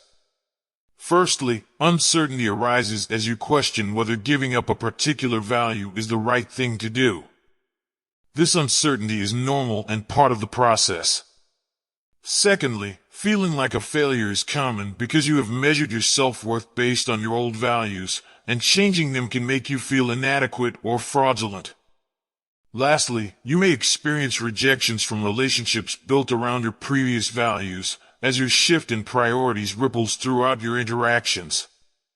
It is important to recognize that these side effects are uncomfortable but necessary. The author emphasizes that uncertainty is a positive aspect of the change process. It indicates that you are challenging your beliefs and reassessing your values. The internal and external resistance you face is a sign of growth and self-discovery. By choosing to place your focus and energy in different areas, you are redirecting your fucks to what is truly important and worthy. It is a process that requires courage, resilience, and a willingness to face discomfort. However, embracing uncertainty and navigating the side effects are essential steps towards personal growth and living a life aligned with your true values. Chapter 6. You're wrong about everything, but so am I. In this chapter, the author reflects on the fact that throughout history, people have been consistently wrong about many things. They highlight various examples of beliefs and assumptions that were eventually proven false, ranging from geographical misconceptions to personal misconceptions the author had as a child and teenager. The author expresses the belief that being wrong and acknowledging one's own fallibility is a necessary part of personal growth. They argue that growth is a continual process of approaching truth and perfection without ever fully reaching it. Each new piece of knowledge acquired brings one closer to a more accurate understanding, but there is always room for improvement and further refinement.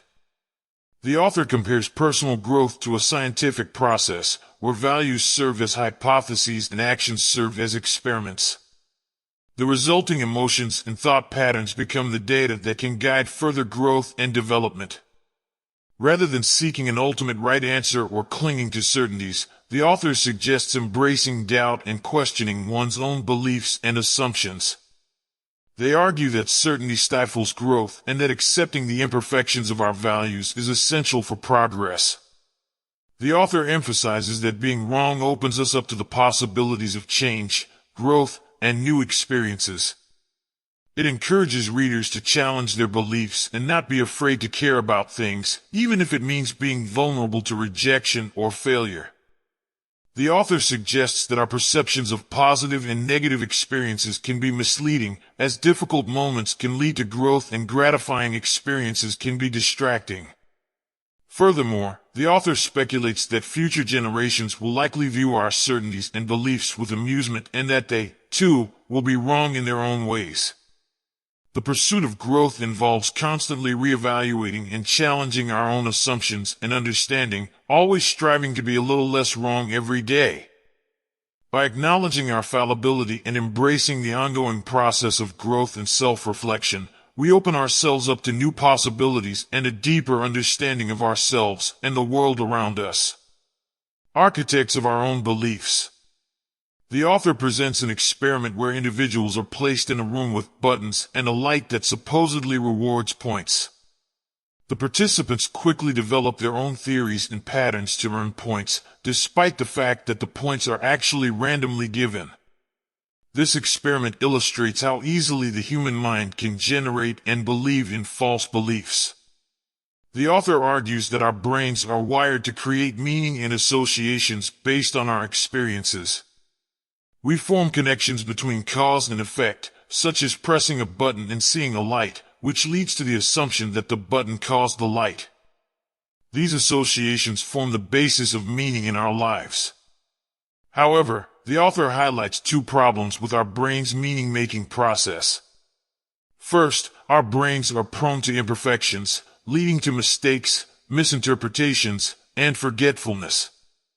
Second, once we create meaning, our brains tend to hold onto it and resist contradictory evidence, exhibiting a bias towards our established beliefs. The author emphasizes that the human brain's innate inaccuracies and biases contribute to the fact that most of our beliefs are wrong, or at least, less than perfectly accurate. Our values and beliefs are often shaped by events or experiences that are not representative of the larger reality or are based on misconceptions about the past. It's important for individuals to recognize and accept the fallibility of their beliefs and the inherent inaccuracies of the human mind. By acknowledging that all beliefs have some level of inherent error, individuals can embrace a more open-minded and flexible approach to knowledge and understanding. Rather than clinging to fixed beliefs, individuals should be open to questioning and examining their assumptions, being willing to revise and update their beliefs based on new evidence or insights. This acceptance of uncertainty and ongoing learning is crucial for personal growth and the pursuit of more accurate understandings of the world. Ultimately, the author encourages readers to confront the biases and inaccuracies within their own thinking, allowing for the possibility of greater growth, learning, and a more nuanced understanding of reality. Be careful what you believe. This is an interesting and thought-provoking story about the unreliability of our memories and the impact of beliefs on our experiences. It highlights how our minds often try to create coherence between our past and present, sometimes leading us to invent false memories.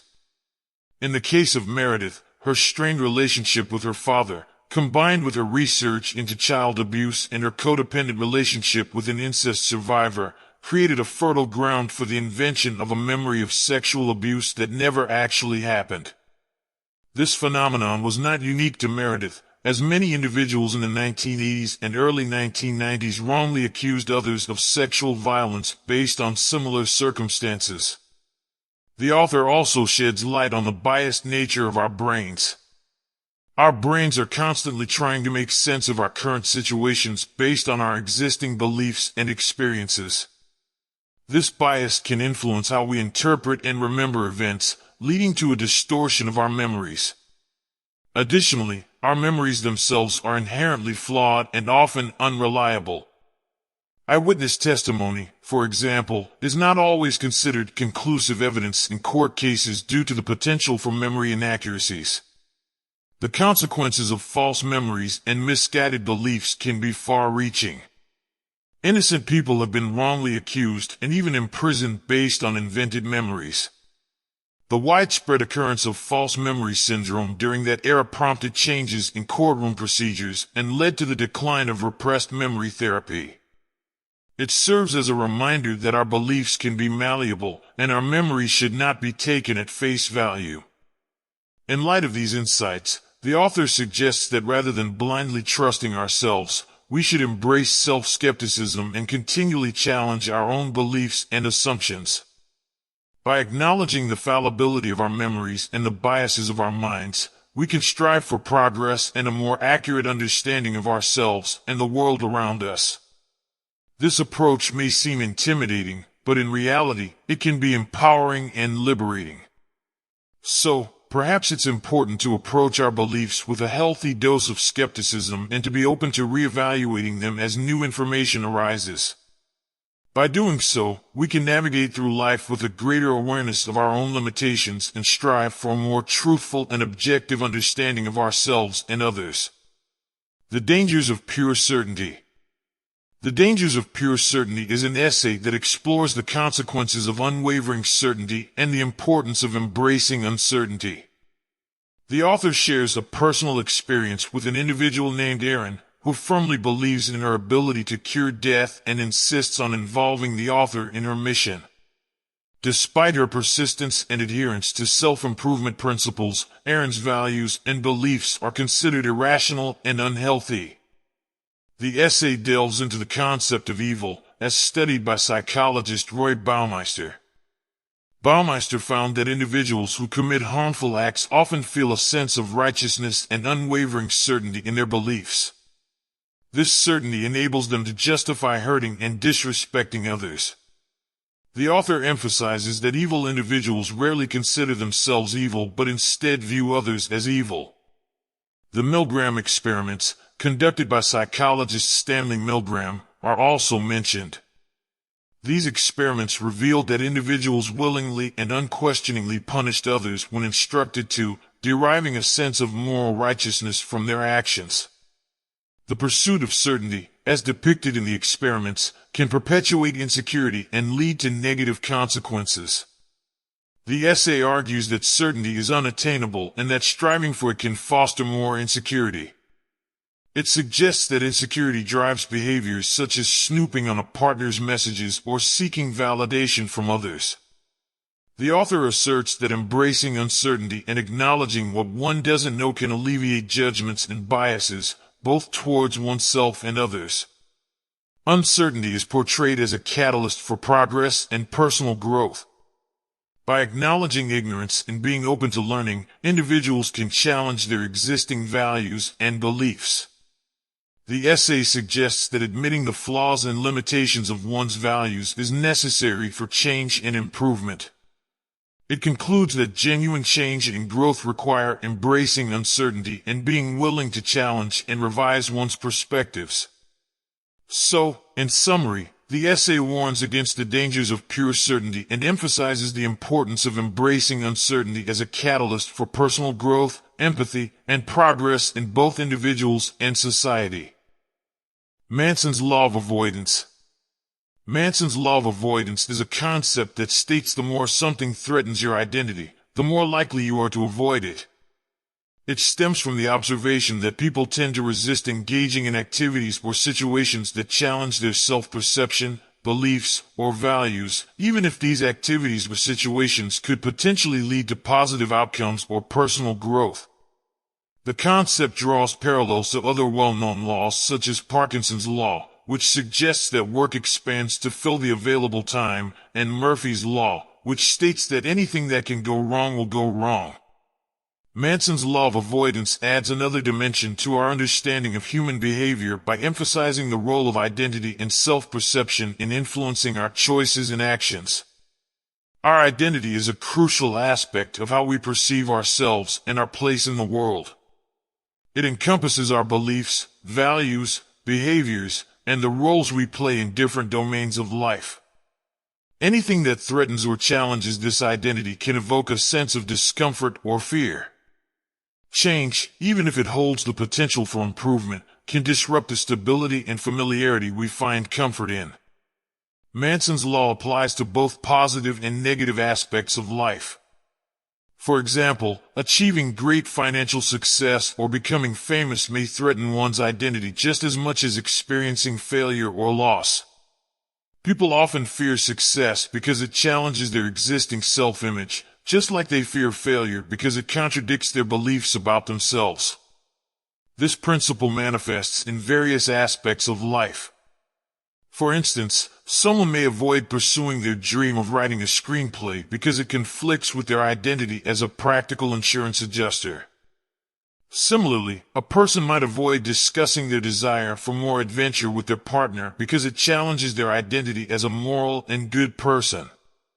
Even ending a friendship can be challenging because it conflicts with the identity of being a kind-hearted and forgiving individual. These missed opportunities, influenced by the fear of challenging our identities, can be significant and valuable for personal growth. We often refrain from taking action because we are unwilling to redefine our beliefs about ourselves and risk stepping outside our comfort zones.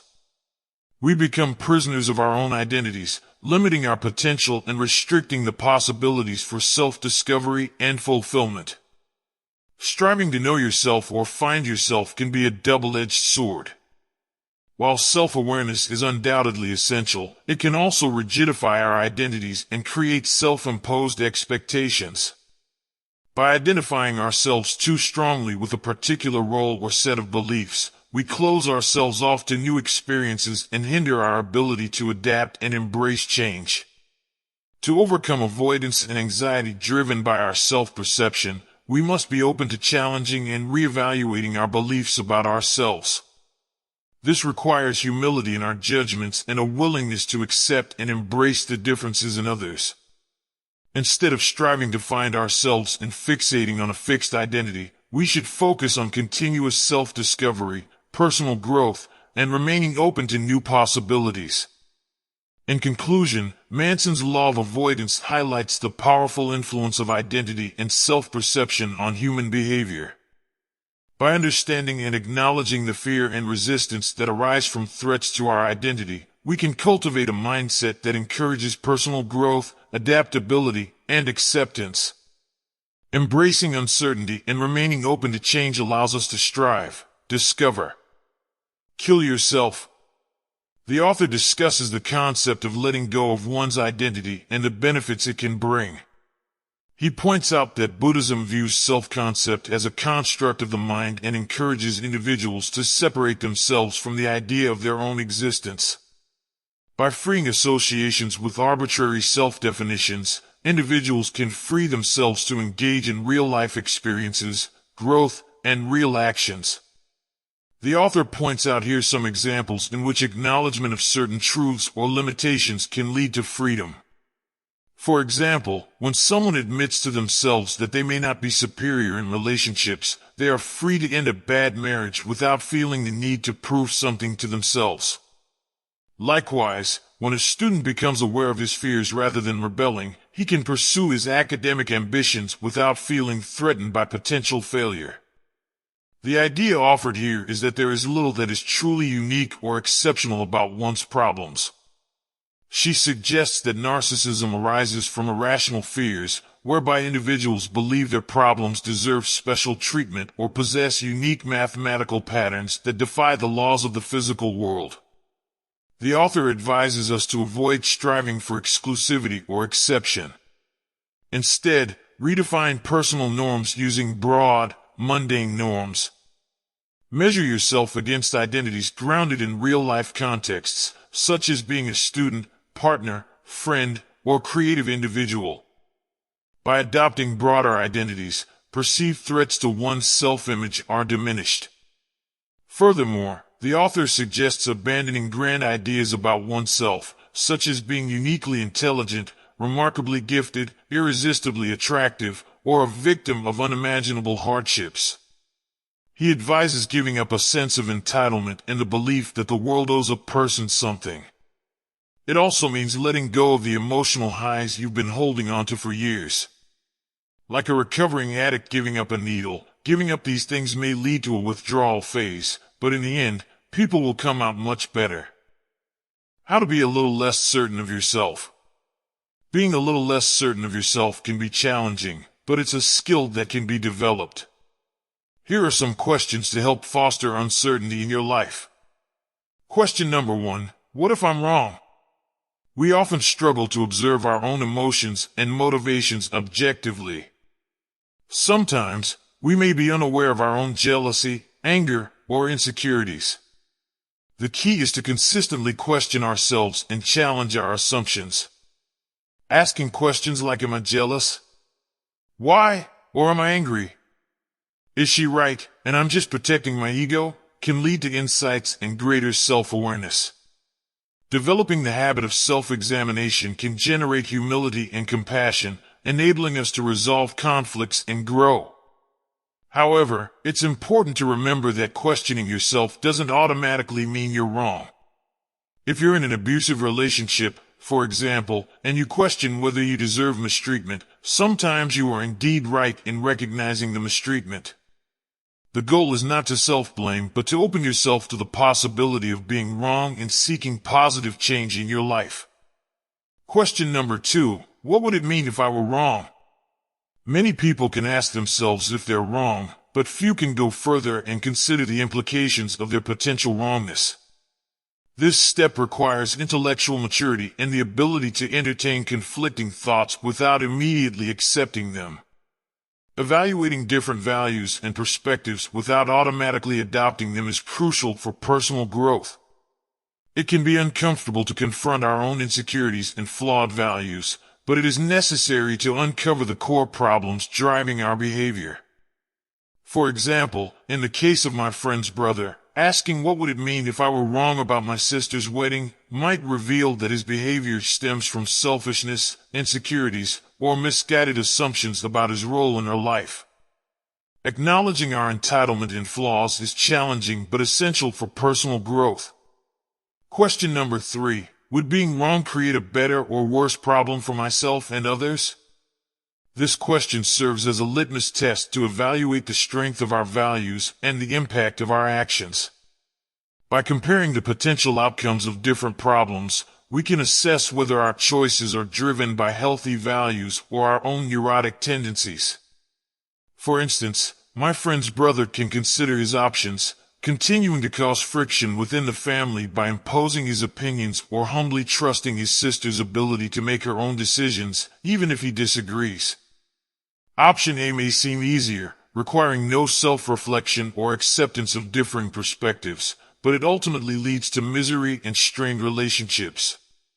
Option B, on the other hand, promotes trust, respect, personal growth, and healthier relationships.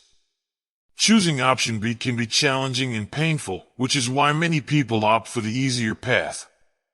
But embracing humility, admitting ignorance, and recognizing impulsive or unfair behavior led to personal development and stronger connections with others. In conclusion, if you find yourself constantly at odds with the world, it's crucial to consider that you may be the one who is flawed. While it's true that others may also have their shortcomings, acknowledging our own mistakes and insecurities is essential for personal growth.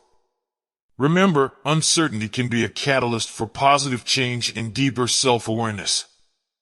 Chapter 7, Failure is the Way Forward. In Chapter 7 of the book, the author reflects on their experience after graduating college during the financial collapse and Great Recession. They found themselves in a challenging situation, with a subletter not paying rent and having to cover the expenses while living on a friend's couch.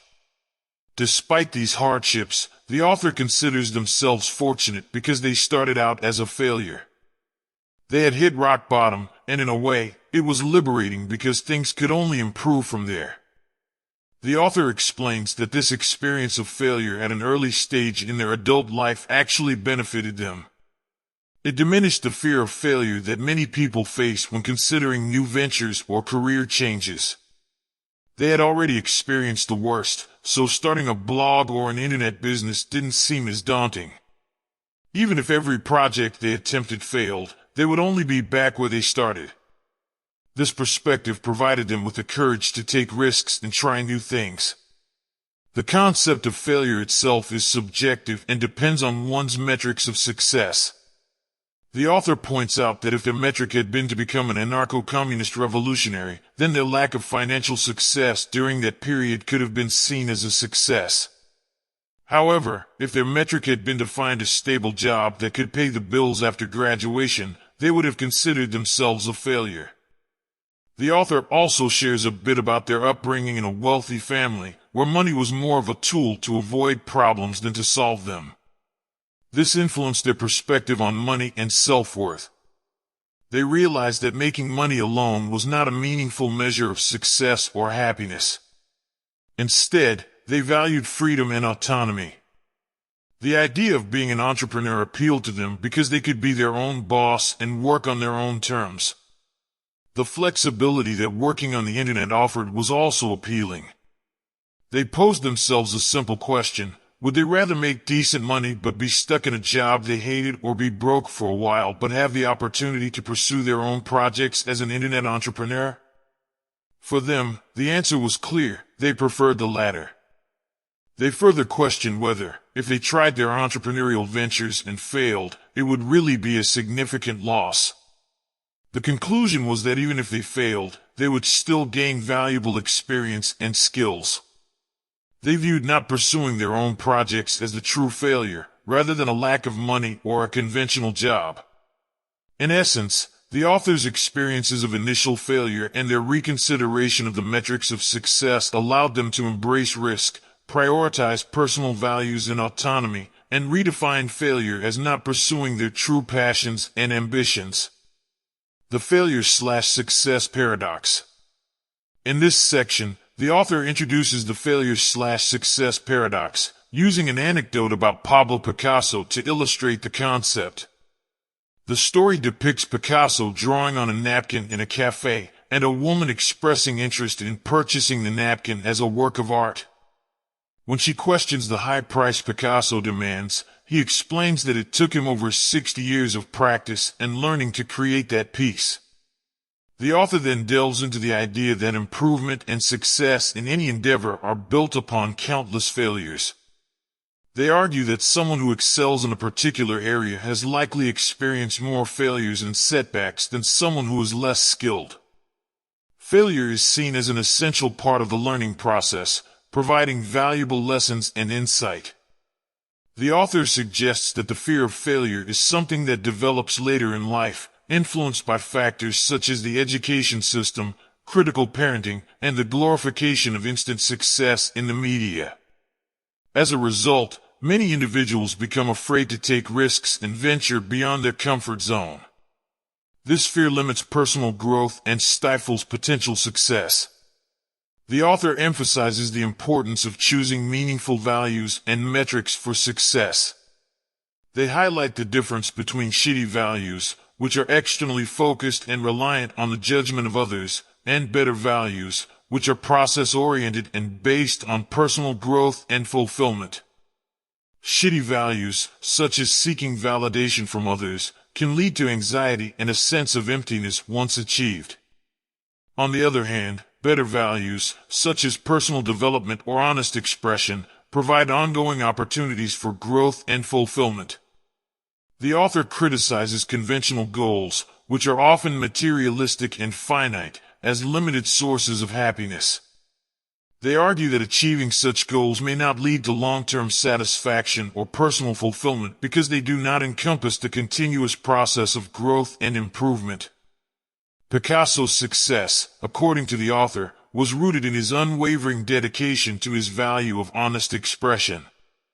This value allowed him to remain prolific and innovative throughout his life, consistently finding joy and purpose in his artwork. In summary, the failure/success paradox suggests that failure is an integral part of success and personal growth. Fear of failure can hinder progress, and choosing meaningful values that promote continuous improvement and fulfillment is crucial. By understanding the value of ongoing, process-oriented goals, individuals can embrace failure as a stepping stone and find lasting satisfaction in their endeavors. Pain is part of the process. In the 1950s, a psychologist named Kazimierz Dabrowski observed World War II survivors and how they coped with their traumatic experiences. Despite the gruesome and horrific events they had endured, Dabrowski discovered something surprising. A significant number of survivors believed that their painful wartime experiences had actually led to personal growth, making them better, more responsible, and even happier individuals. These survivors described their lives before the war as ungrateful, consumed by petty problems, and lacking appreciation for their loved ones. However, after the war, they expressed increased confidence, gratitude, and resilience. While these survivors still carried emotional scars, they managed to transform their pain into positive growth. Their experiences demonstrated that adversity can make us stronger, more resilient, and grounded. This notion is not exclusive to war survivors. Many individuals who have overcome challenges, such as cancer survivors or military personnel, report increased strength, gratitude, and mental resilience as a result of their struggles. Dabrowski proposed that fear, anxiety, and sadness are not always negative states of mind. In fact, they can be necessary for psychological growth. By denying or avoiding pain, we deny our own potential for growth. Just as physical pain is essential for building stronger bones and muscles, emotional pain is necessary for developing greater resilience, self-awareness, compassion, and overall happiness in life. Significant perspective shifts often occur during our most difficult moments. It is in times of intense pain that we are willing to reevaluate our values and question why they no longer serve us. These moments can be considered as existential crises or hitting rock bottom. Sometimes, we need these crises to objectively examine our lives, reassess the meaning we derive from them, and consider changing our course. You may find yourself in a similar place right now, emerging from the greatest challenge of your life. Everything you once believed to be true, normal, and good may have been turned upside down. This period of confusion is actually a positive sign, as experiencing pain is an integral part of the process. It's crucial to allow yourself to feel the pain rather than seek temporary relief through distractions, entitlement, delusional positive thinking, or substance abuse. By facing the pain head-on, you generate the motivation necessary to drive real change in your life. The author shares a personal story from their childhood to illustrate a point. They were curious about how things worked and would experiment with new household gadgets, diligently learning their functions. Through this process, they became the expert in utilizing these devices, which others found awe-inspiring. Similarly, in various aspects of our lives, we often find ourselves in situations where we appear clueless and believe the answers to be elusive when, in reality, they might be straightforward. The author frequently receives emails from individuals facing seemingly complex and overwhelming situations seeking guidance. The questions asked are often straightforward to an outsider, but feel insurmountable to the person experiencing them. These situations represent what the author calls VCR questions. They appear difficult to those directly involved, but are perceived as easy by those who are not. The main challenge in these situations is the experience of pain. Taking simple actions, such as filling out paperwork to drop out of med school, asking someone out on a date, or requesting adult children to move out, may be clear and logical choices. However, the emotional weight tied to these decisions complicates matters. Breaking one's parents' hearts, risking rejection, or feeling as though you are abandoning loved ones can make seemingly simple actions feel overwhelmingly complex. The author shares their personal struggle with social anxiety, which manifested in difficulty approaching and engaging with strangers. They questioned how others seemed to effortlessly initiate conversations while they felt paralyzed by fear. Their emotions defined their reality, leading them to believe that people didn't want to talk to them, further reinforcing their social anxiety. The simple act of walking up to someone and starting a conversation seemed impossible. The problem lies in the tendency to prioritize feeling good and avoiding pain rather than embracing it and using it as a catalyst for change. Whenever we experience pain, anger, or sadness, many of us seek immediate relief to return to a state of happiness. However, this approach often involves numbing the pain through substances, delusions, or reverting to unproductive values. Instead, the key is to learn to sustain the pain that accompanies the pursuit of new values. Introduce the intended pain willingly, relishing and embracing it, while taking action despite its presence. The initial stages of this process may feel overwhelmingly difficult, but it's important to start with simplicity. Understand that you don't know everything, even when you think you do. Uncertainty is inherent to life in all its aspects. We must learn to accept this constant state of not knowing and take action regardless. Even when we experience happiness or success, we are still navigating through an ever-changing landscape without complete understanding. Embrace this reality, and don't be afraid of it. Life is about taking action and moving forward, even in the face of uncertainty. Remember, pain is part of the process, and by enduring it, facing it head-on, and choosing new values despite the discomfort, you can experience personal growth and find a deeper sense of fulfillment and happiness. The do something principle. The author emphasizes the importance of taking action, even when you may not feel motivated or inspired. Many people believe that motivation is a prerequisite for taking action.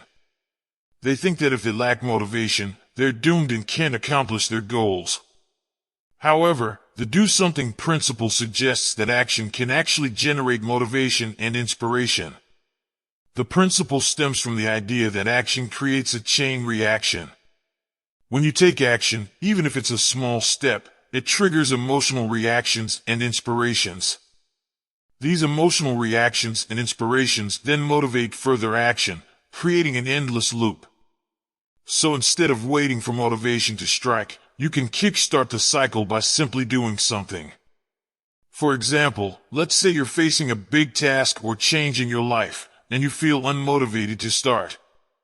Instead of waiting for motivation to magically appear, you can begin by taking a small action related to that task. It could be something as simple as making a to-do list, researching about the topic, or starting with a small portion of the task. By taking that action, you create a sense of momentum and accomplishment, which in turn motivates you to keep going. The do something principle is especially helpful in overcoming procrastination. When you have a long list of tasks ahead of you, it's easy to feel overwhelmed and put things off. However, by applying the principle, you can break the cycle of procrastination. Start by doing anything, even the most menial or insignificant task.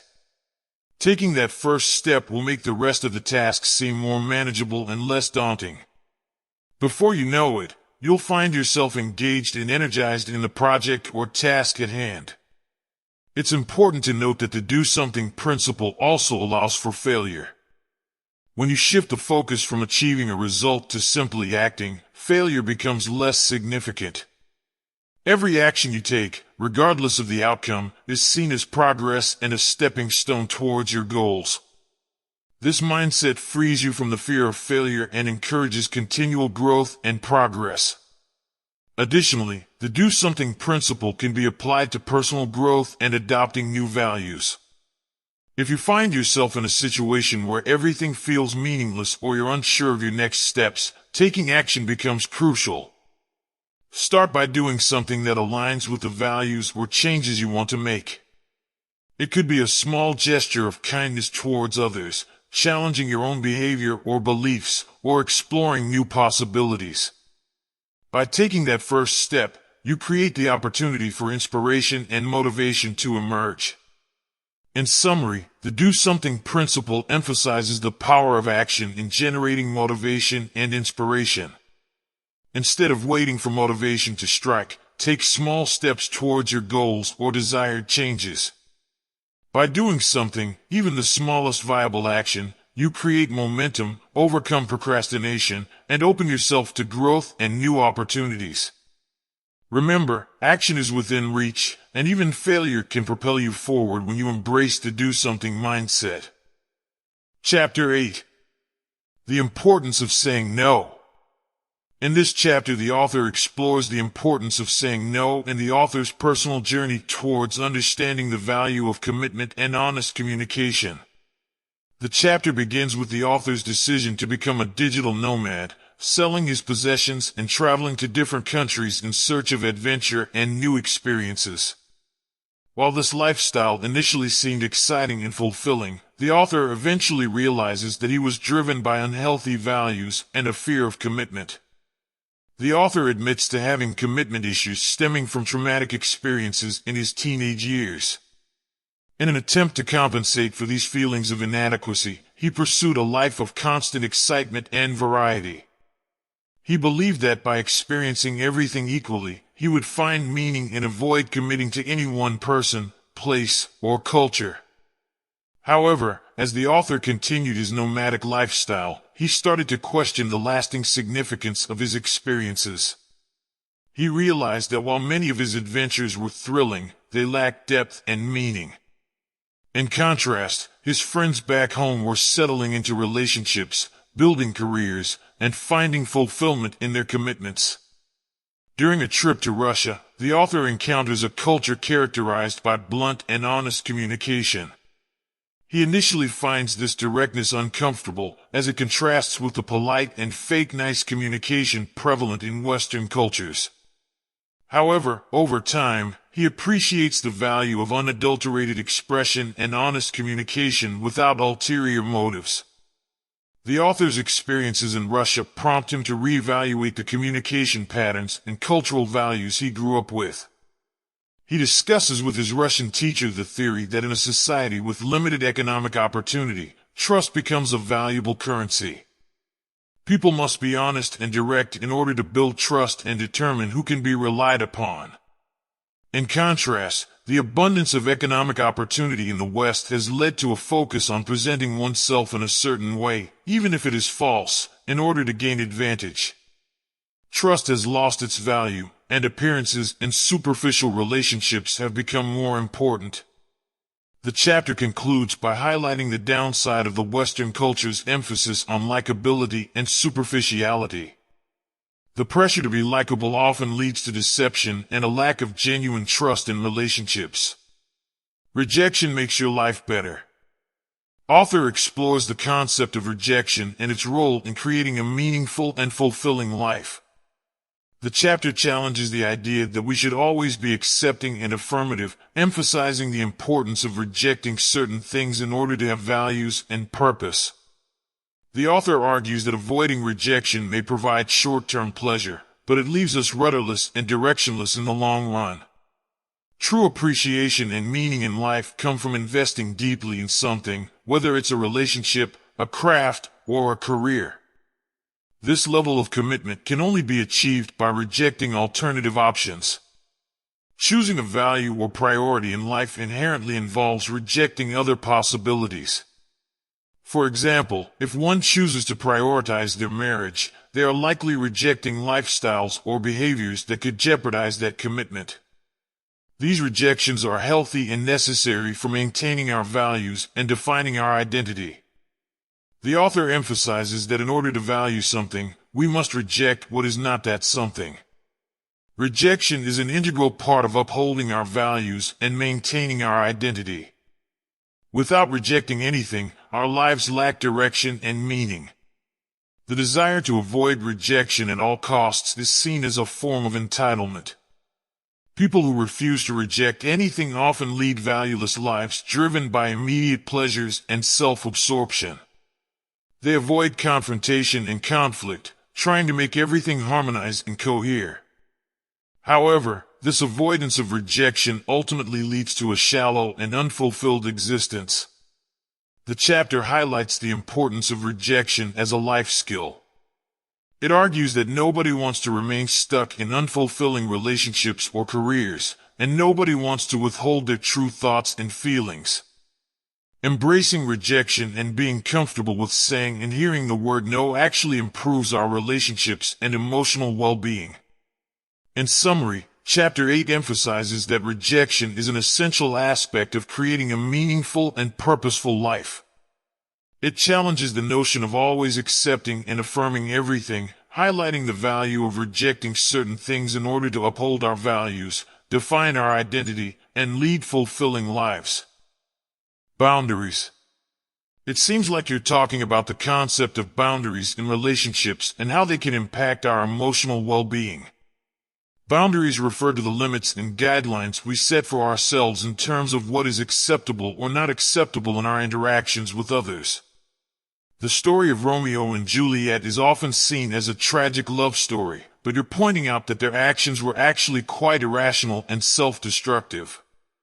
It's suggested that Shakespeare may have written a play to satirize the idea of romantic love and showcase its potentially unhealthy and extreme manifestations. In the past, romantic love was not valued as it is today. Practical considerations like economic stability and societal expectations played a significant role in determining who people married. However, in modern times, we tend to romanticize and idealize intense and dramatic love. Movies, books, and other forms of media often depict grand gestures and emotional roller coasters as the epitome of love. But here's the catch: research has shown that romantic love can have similar effects on the brain as cocaine. It can stimulate the same areas associated with pleasure and reward. While it might feel good initially, it can also create problems and lead to unhealthy behaviors and expectations. Unhealthy love is when two individuals use each other as an escape from their own problems or take on each other's responsibilities. On the other hand, healthy love is based on individuals acknowledging and addressing their own problems while providing support to their partners. Boundaries play a crucial role in maintaining a healthy relationship. They define the responsibilities and values of each person involved. In a healthy relationship, individuals take responsibility for their own problems and emotions without blaming their partner or expecting them to solve everything. Unhealthy relationships often lack clear boundaries, leading to individuals either avoiding responsibility for their own problems or taking on their partner's problems as their own. This can create an imbalanced dynamic where one person feels entitled while the other feels burdened. Setting and respecting boundaries doesn't mean that individuals can't support each other or seek support. It means that support is given and received willingly, without feelings of obligation or entitlement. Entitled individuals tend to either expect others to solve their problems or take on the responsibility of solving other people's problems to feel significant. These patterns are self-sabotaging and prevent genuine love and appreciation from developing. Victims and savers, who are often drawn to each other, perpetuate these unhealthy dynamics. Victims seek attention and affection by creating problems, while savers feel valued when they solve other people's problems. Both patterns are conditional and prevent genuine love and emotional fulfillment. Breaking these patterns requires individuals to take responsibility for their own problems and emotions while supporting their partner's personal growth. Sacrifices and acts of love should come from a place of genuine desire, not obligation or manipulation. Having strong boundaries means accepting that disagreements, arguments, and potential hurt feelings are a natural part of relationships.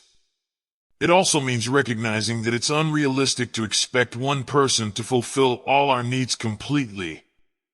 Strong boundaries involve supporting each other's individual growth and problem solving, rather than trying to control each other's emotions.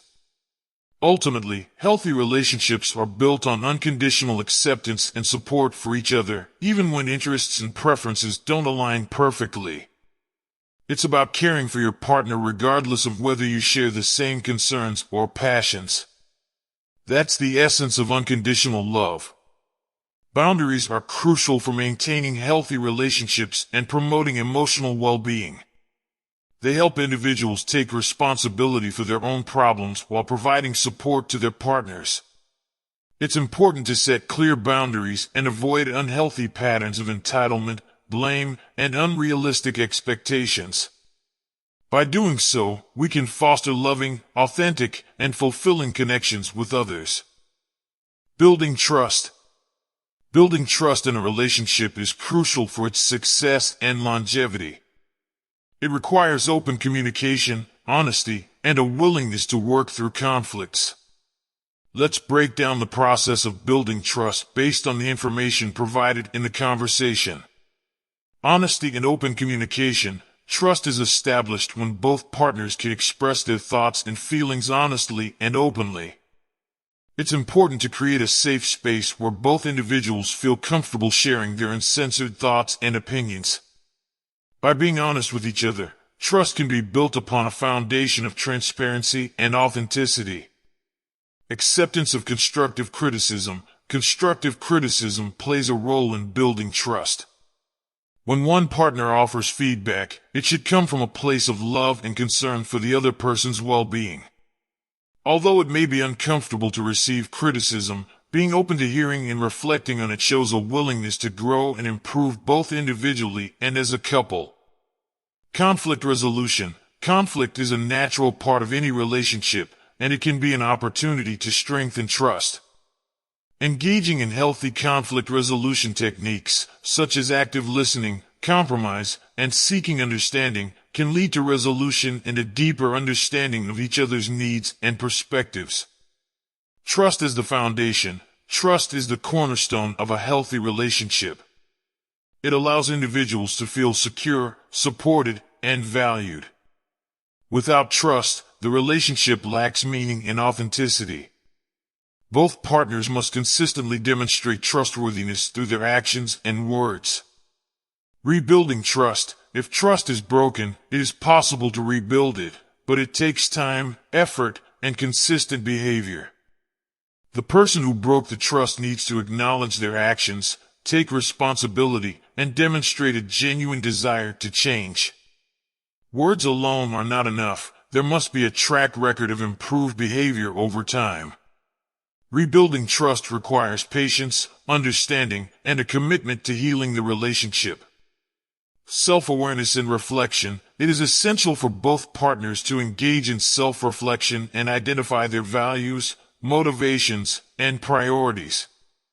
This level of self-awareness allows individuals to recognize any misaligned values or behaviors that may have contributed to the breach of trust.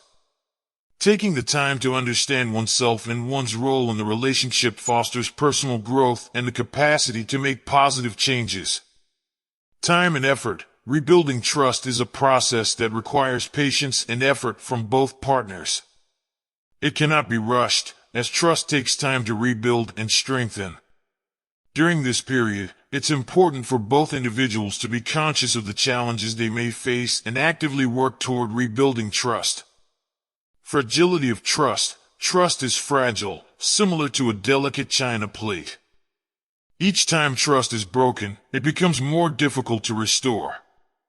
It's essential to handle trust with care and to prevent repeated breaches. Over time, consistent trust-building efforts can mend the broken pieces and restore the bond, but it becomes increasingly challenging with each subsequent breach. Remember, the process of building trust is unique to each relationship, and the steps outlined here are general guidelines.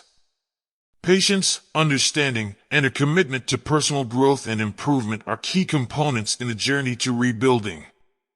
Freedom through commitment. In today's consumer culture, we are often bombarded with the message that more is better.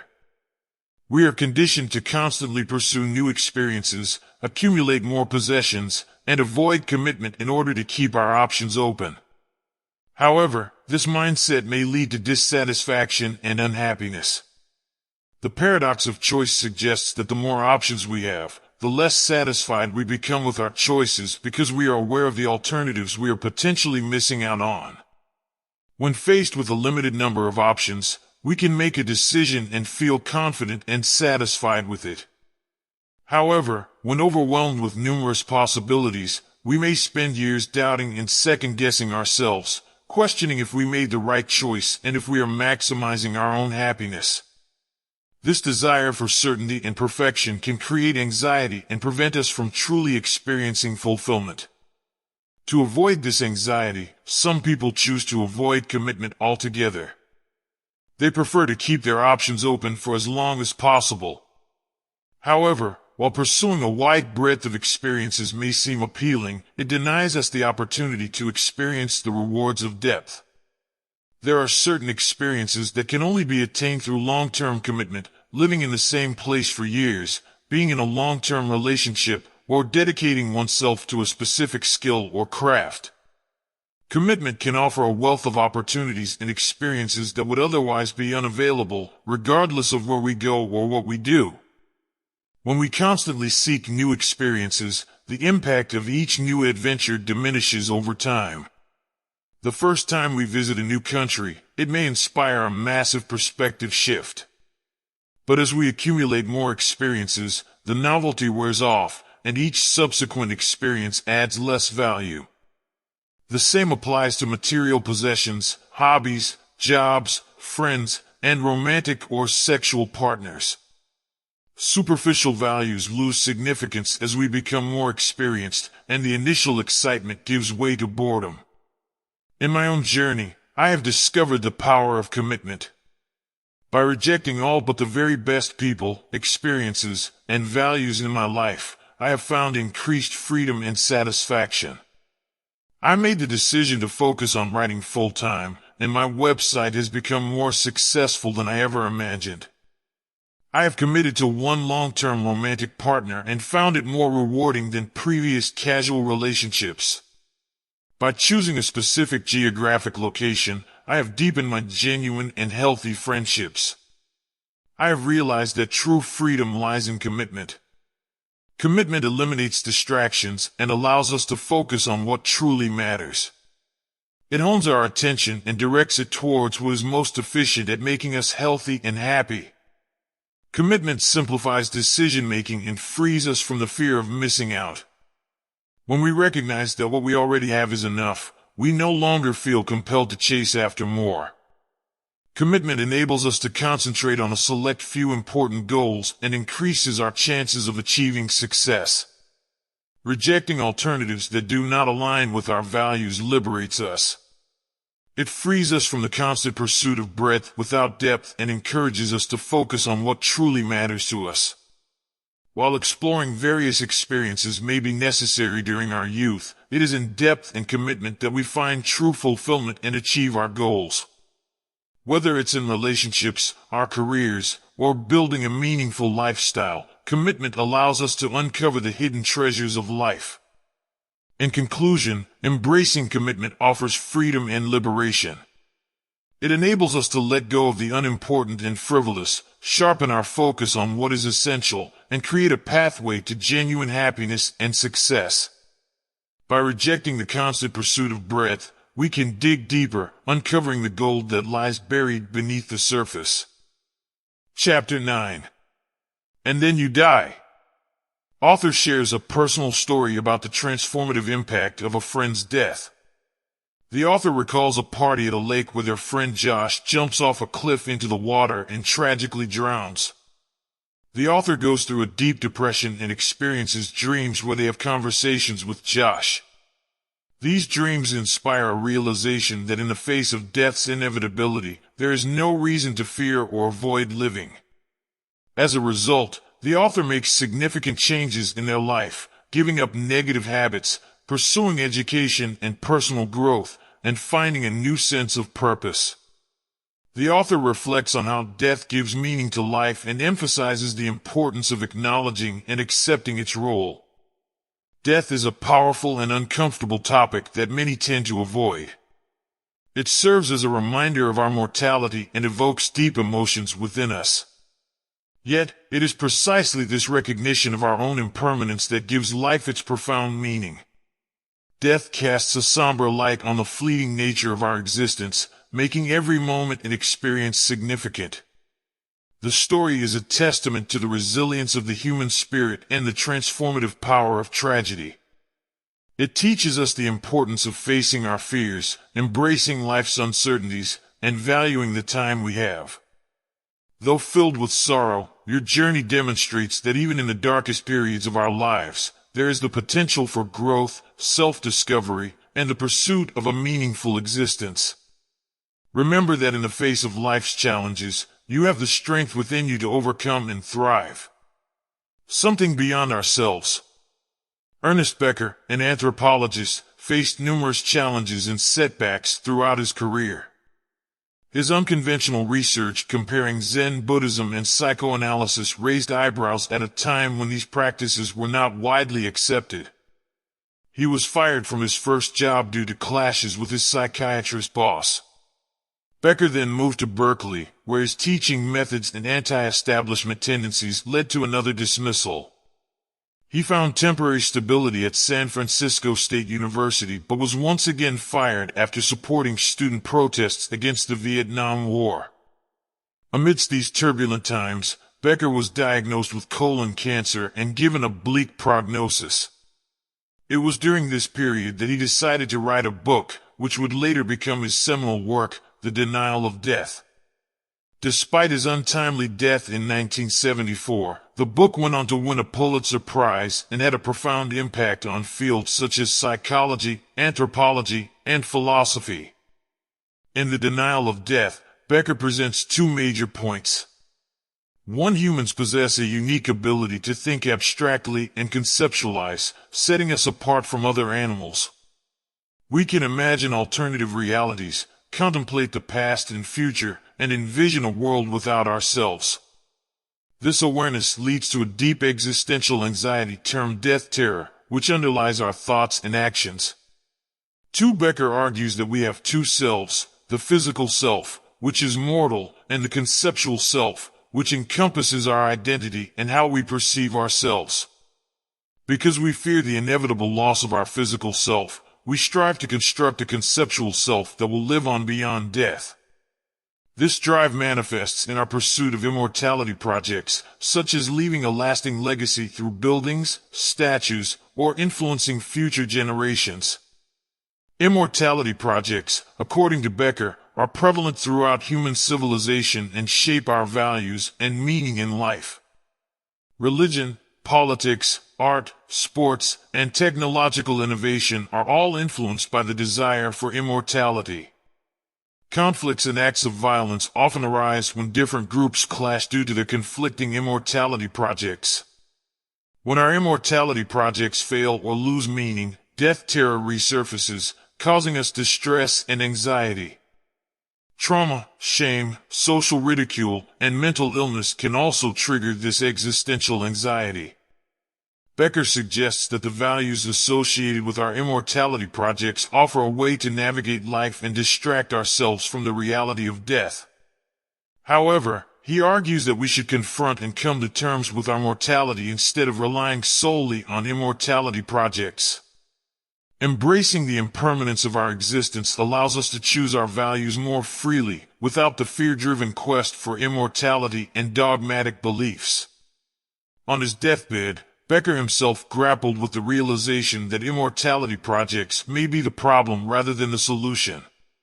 He suggested that people should question their conceptual selves and find comfort in the inevitability of death, an idea he termed the bitter antidote.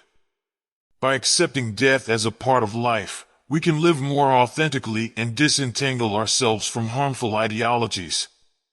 In summary, Ernest Becker's book The Denial of Death explores humanity's unique awareness of mortality, the pursuit of immortality projects, and the impact of these projects on our values and behaviors. Becker proposes that embracing the reality of death allows us to redefine our values and live a more authentic and liberated life. The Sunny Side of Death. The Sunny Side of Death is a captivating and introspective narrative that takes place at South Africa's Cape of Good Hope. The author describes their physical journey, climbing to the top, surrounded by the vastness of the sky and the beauty of the ocean. They ponder the saying rounding the Cape of Good Hope, which ironically refers to someone nearing the end of their life, unable to accomplish more. As the author gets closer to the edge of the cliff, they feel the tension and innate fear that comes with facing death-inducing situations. Despite the natural instinct to retreat, they push against it and continue their approach to the edge. The author vividly depicts the mental and physical sensations experienced at different distances from the edge, from stiffening backs to trembling legs and eventually reaching a point of floating. Sitting at the edge, the author confronts their fear and finds a sense of euphoria in the face of mortality. They reflect on the ancient practices of Stoicism and Buddhism, where acknowledging death is seen as a way to appreciate life and prepare oneself for the inevitable. Embracing the idea of being part of something greater than oneself, the author finds solace and happiness in choosing values that extend beyond personal desires and serve the world. The narrative highlights the detrimental effects of entitlement and self-centeredness in modern society.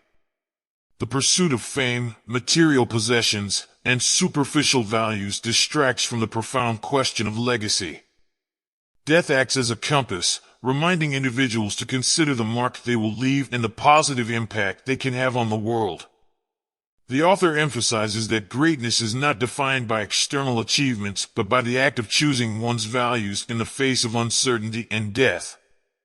They encourage readers to embrace the fleeting nature of life, to love one another, and to focus on what truly matters. By recognizing their own mortality, the author finds strength in overcoming addictions, confronting entitlement, and accepting responsibility for personal growth.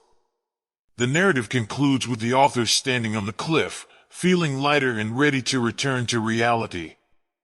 They encounter an Australian man who noticed their presence on the edge and expresses concern. The author responds with a smile, feeling alive and content. The story ends with the author waiting for their friends, taking in the view, and cherishing the experience of being fully present and aware of life's preciousness. Overall, The Sunny Side of Death provides a thought-provoking exploration of mortality, legacy, and the pursuit of a meaningful life. It reminds readers to appreciate the beauty of the world, to embrace the unknown, and to live with a sense of purpose and connection to something greater. Thanks for watching. Please don't forget to like and share, and I'd love to see your opinion in a comment.